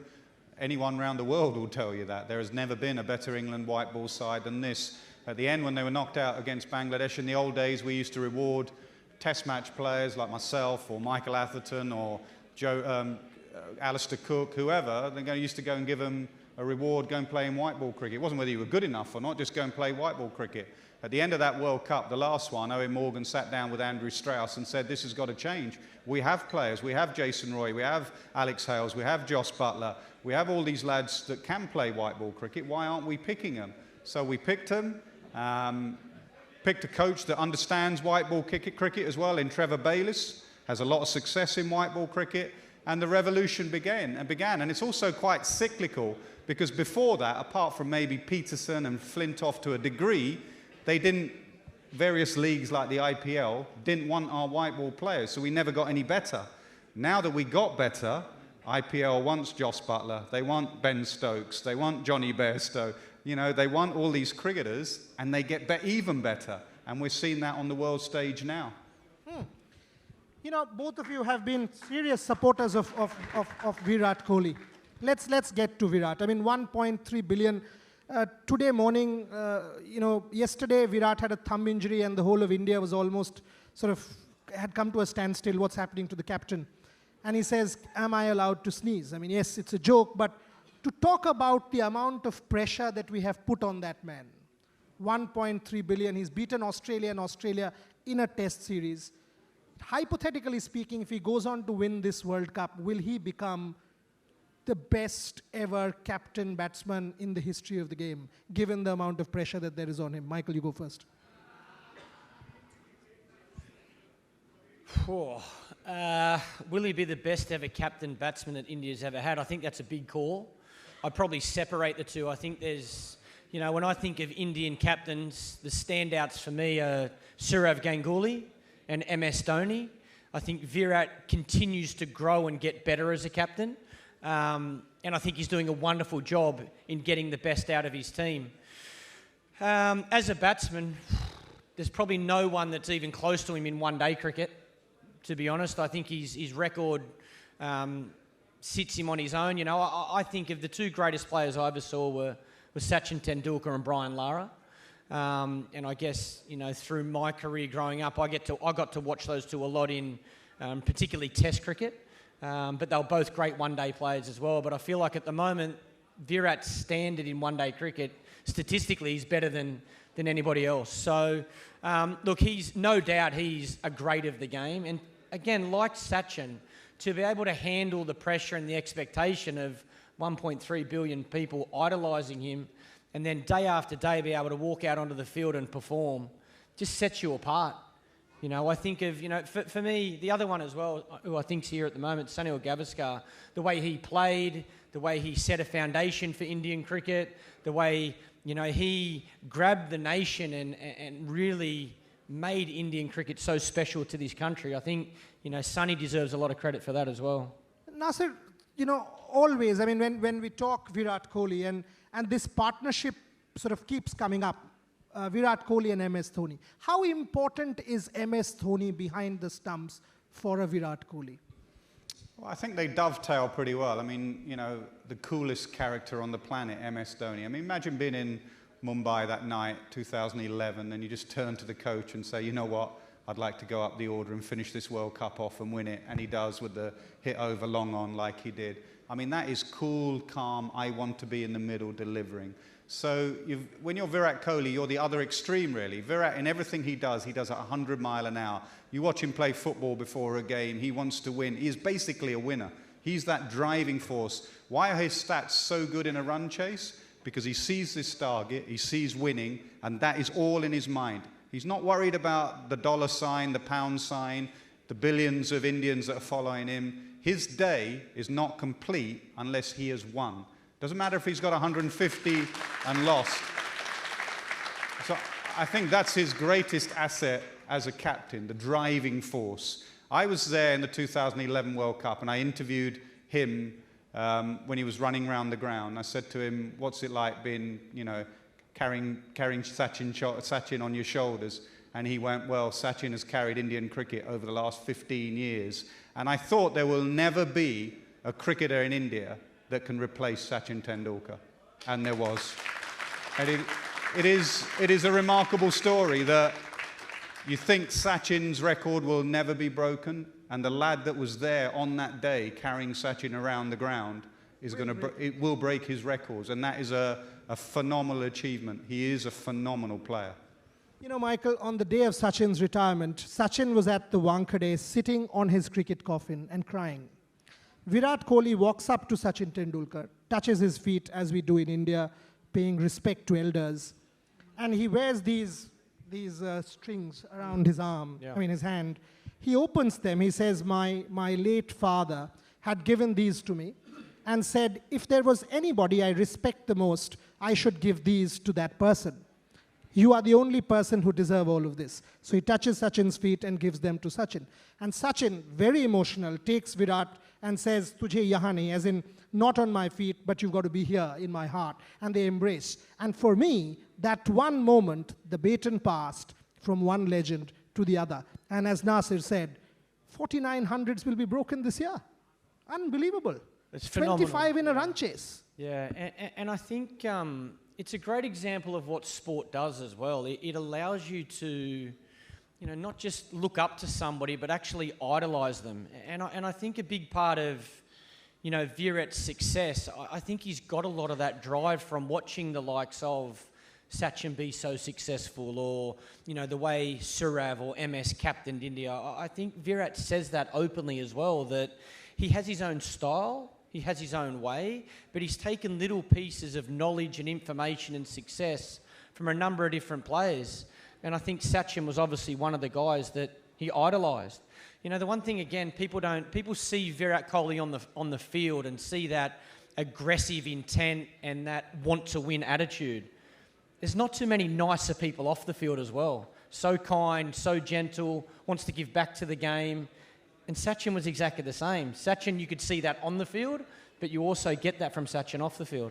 Nasir, let's be blunt here. I mean, do you actually agree with this kind of aggression? On your face, jumping up and about. Several people have criticized him. Kagiso Rabade yesterday on record says Virat Kohli is immature, can't take criticism. If you give it to him, he loses it.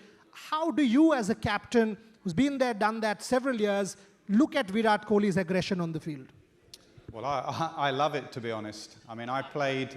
Indian cricket changed because of one friend of yours and mine, and that was Sourav Ganguly, right?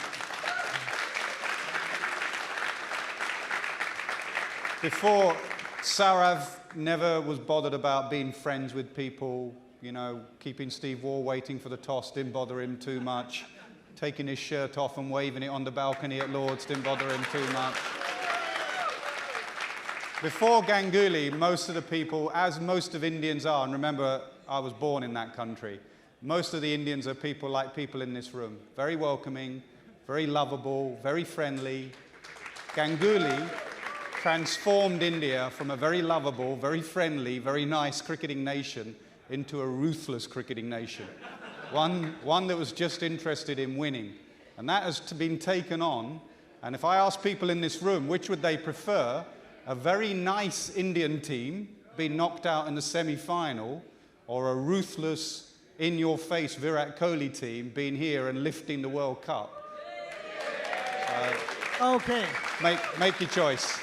And now that Nasir mentions Sourav Ganguly open his shirt, 2 quick points. When Sourav was opening his shirt, the man who was on stage before this session, Harbhajan Singh, was actually telling him, should I open also? Should I? Should I? And VVS Lakshman, the quintessential good boy of Indian cricket, was telling them, you can't, this is Lord's. That's why Indian cricket, it is what it is. And if anyone, and 55% visitors to the Lord's Museum are Indians, the one question they ask each time they come, where did Sourav Ganguly open his shirt? So it's that temple at Lord's where Sourav Ganguly, where we pay our homage as Indian fans. Anyway, Michael Clarke,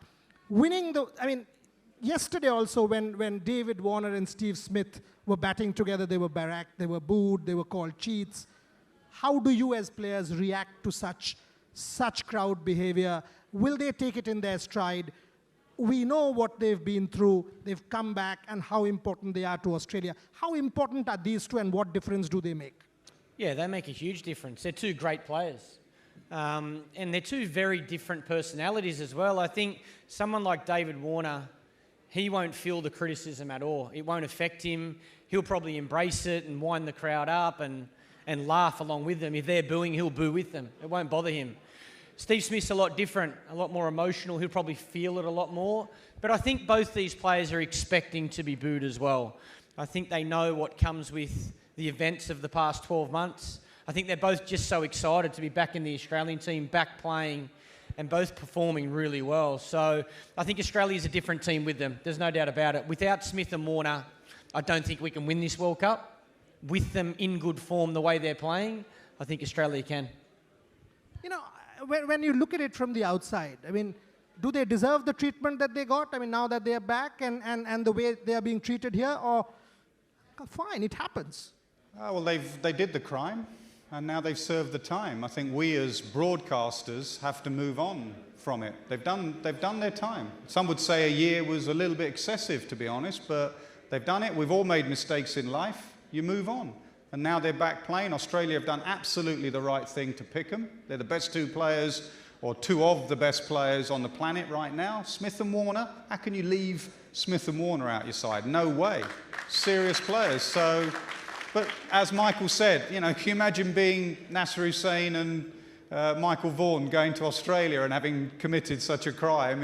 You would be standing at the MCG or the SCG and the same sandpaper gags would be coming out. There's no difference. Most of it is done in good humour. I saw yesterday at Bristol on those flats at the top, there were a couple of people dressed as full blobs of sandpaper. So most of it is in good jest, and I think Warner and Smith will take it in good jest. And do you know what? I don't know them very well, Warner and Smith, but I reckon the more you do it, the more they are going to be right. I'll show you, and I will prove you. And not only is there a World Cup, but there is an Ashes series straight after.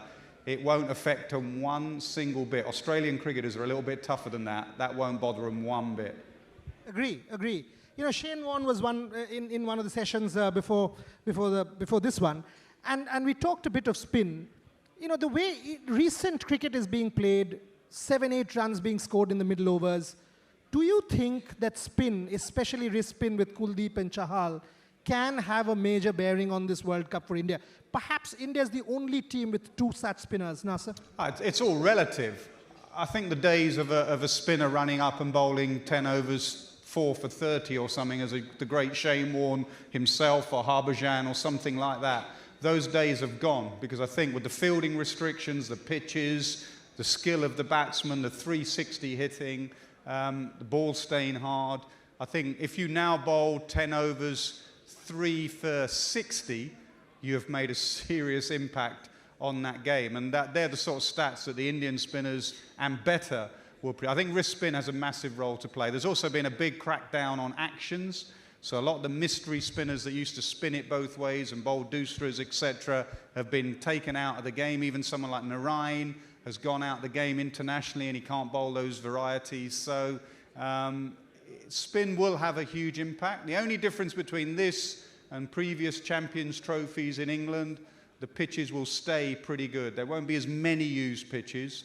Like India, we played in the final at Edgbaston, was a used pitch, if you remember, and they spun India to victory. Pakistan in a semi-final was a used pitch, and England got stuck. So I think the pitches will stay good. Kuldeep and Chahal, same question. I mean, India is clearly banking on these two, and you know, with wrist spin, they changed that with the Champions Trophy, the one that Nasser mentioned. Ravichandran Ashwin, who will be joining us today, Ravindra Jadeja, two solid spinners, quality spinners, because they were finger spinners, were left out for Kuldeep and Chahal. I actually think India is going to go Chahal and Jadeja. I think they're going to pick Jadeja because of his batting. He offers extra batting. He scored 50 in the first practice game. So I think their starting 11 will leave Kuldeep Yadav out, which is a big call. But again, I think conditions as well. I did the game yesterday, watched Adam Zampa bowl against Afghanistan for Australia. And the one thing about bowling spin here in these conditions, you get consistent bounce and consistent pace. So when you face spin in India, for example, that length that you get LBW, sometimes here in the UK you can actually get back and pull and get back and cut. So I think Zampa found that quite difficult yesterday as well, the extra bounce that was at that oval in Bristol, and I think that's probably what India will be thinking. They'll want accuracy and they'll want batting depth. So I think they'll go with one back-of-the-hand bowler in Chahal, but then I think they're going to pick Kuldeep. I think they're going to pick Jadeja in front of Kuldeep. Okay, I mean, I differ on that, but that's for the fifth for us to see. Kuldeep, you know, gets a lot of confidence from Virat Kohli, the captain, and that makes a massive difference to our sport. Both of these gentlemen referred to Sourav Ganguly.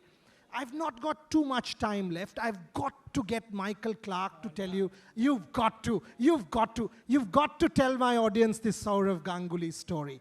You've not heard this, hear it from Michael Clarke. Over to you, mate. You've got to tell us this story. No, I think Nasser said it. Sourav used to, particularly against Australia, he wanted to show Australia who was boss and that Steve Waugh wasn't going to boss him around, which one of the things Steve Waugh loved to do as captain was dictate terms. So I remember, I actually wasn't at the game, but I remember hearing this story in the change room that once again, Steve Waugh walked out to toss a coin. It was I think it was a first-class game or a tour game it might have been. So there was no match referee. Sourav made him wait at the pitch, and then he walked out sort of 10 minutes later, and Steve Waugh was like, where is this guy? What's taking so long? And Steve Waugh was the home team captain, so he tosses the coin, and Sourav, as the coin goes up in the air and it's on its way down, calls head-tail. He says the word head and tail at the same time. Bends down, picks the coin up, gives it to Steve Waugh and says, thank you, we'll bat first, and then walks off the field. And as Steve Waugh was standing there thinking, did Sourav Ganguly say heads and tail? And then tell me that he was batting? By that stage, Sourav was off the ground and had his pads on. He was ready to bat. I did not believe this one until Michael actually went to Sourav Ganguly's house over lunch in Kolkata and got Sourav to, he said, did you do this? And all Sourav did was laugh. So anyway, but that's Sourav Ganguly and leadership for you. Will Virat do that? Virat actually said, Sourav asked him, I opened my shirt at Lord's for the NatWest final. What will you do? And Sourav adds, saying Virat will not only do it at Lord's, he will take his shirt off and run on Oxford Street. And Virat says, not me alone. He was on India Today saying this. Not me alone. Jasprit Bumrah, Hardik Pandya and 2 others will join me. This is the new India. But one thing is for certain, it will be a better sight than Ganguly taking his shirt off.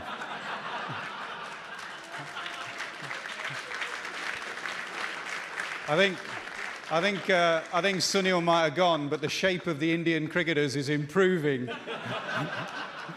There's a little bit more facial hair nowadays than there used to be, but they are so trim now. Kohli spends all his life in the gym. On the other hand, look at this. No six-packs, no Virat Kohli physique, conservative bastion, tradition of cricket, you still open it.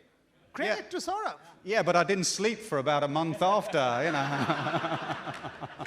Anyway, last 5 minutes. Okay, Nasser Hussain, will this tournament, I mean, if England does go all the way, you still ask a few people in this country and they'll say, we're waiting for the Ashes. Will this make a big difference to the white ball game if England does win this tournament? Oh, absolutely. It'll make a huge difference to cricket in this country. I was here, I brought my daughter to the Women's World Cup final, where England absolutely hammered some other nation. I can't remember what that nation was. Oh, it was India, yeah, that's right. And, that day was absolutely magnificent. And my daughter went home that day and she realized it was cool for girls to play cricket, for women to play cricket.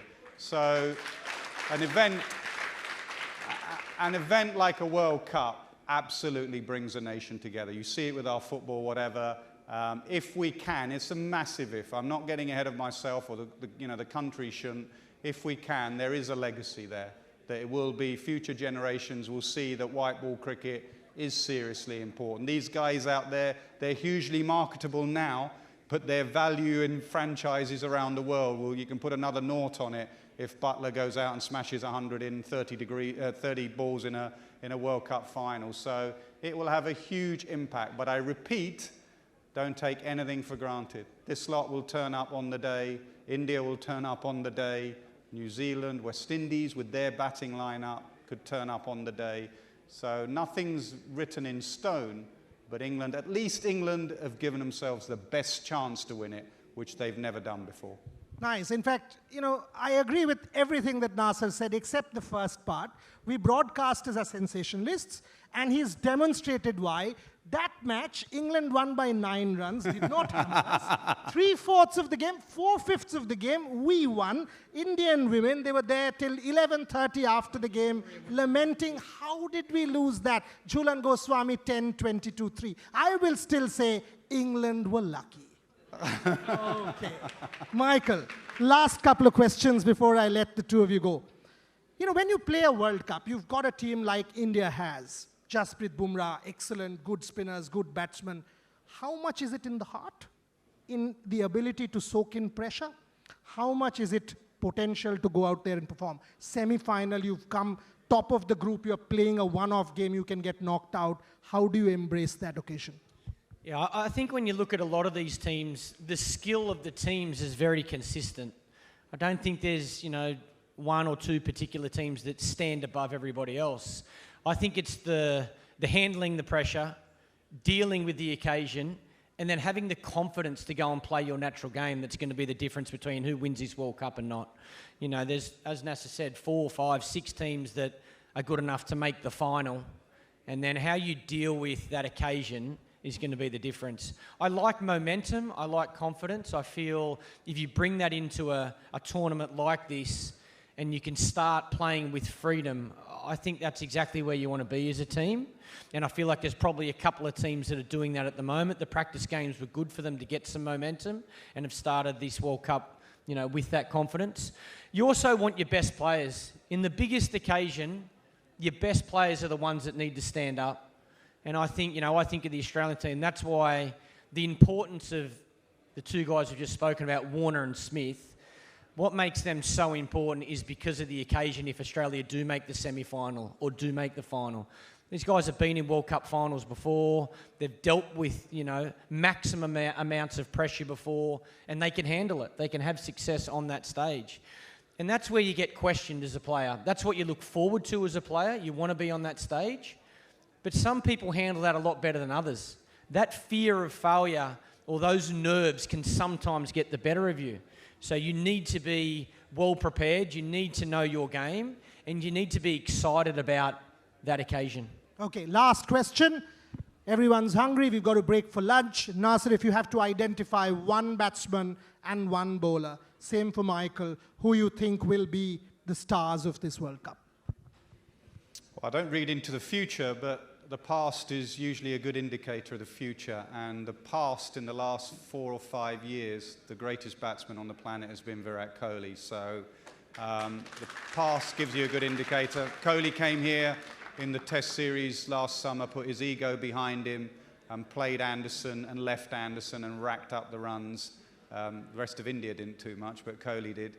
As far as bowler goes, there is a lad that's burst on the scene in Jofra Archer that I tell you, if Hashim Amla, I know he's getting on a bit, but that ball that hit Hashim Amla the other day, Amla plays quick bowling pretty well, and from nowhere this thunderbolt came. So any batsman in this World Cup better be ready for this lad that just runs in and hurls it down at 94 mile an hour. Archer and Kohli.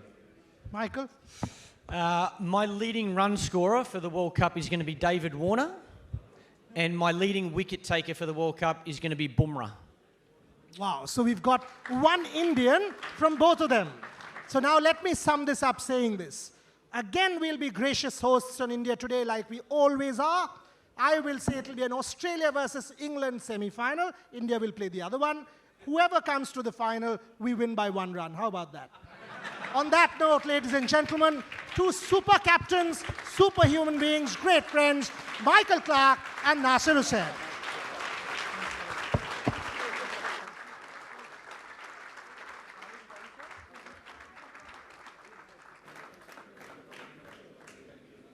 Okay, and we break for lunch. We will resume at 2:30, so we'll cut down lunch by 15 minutes.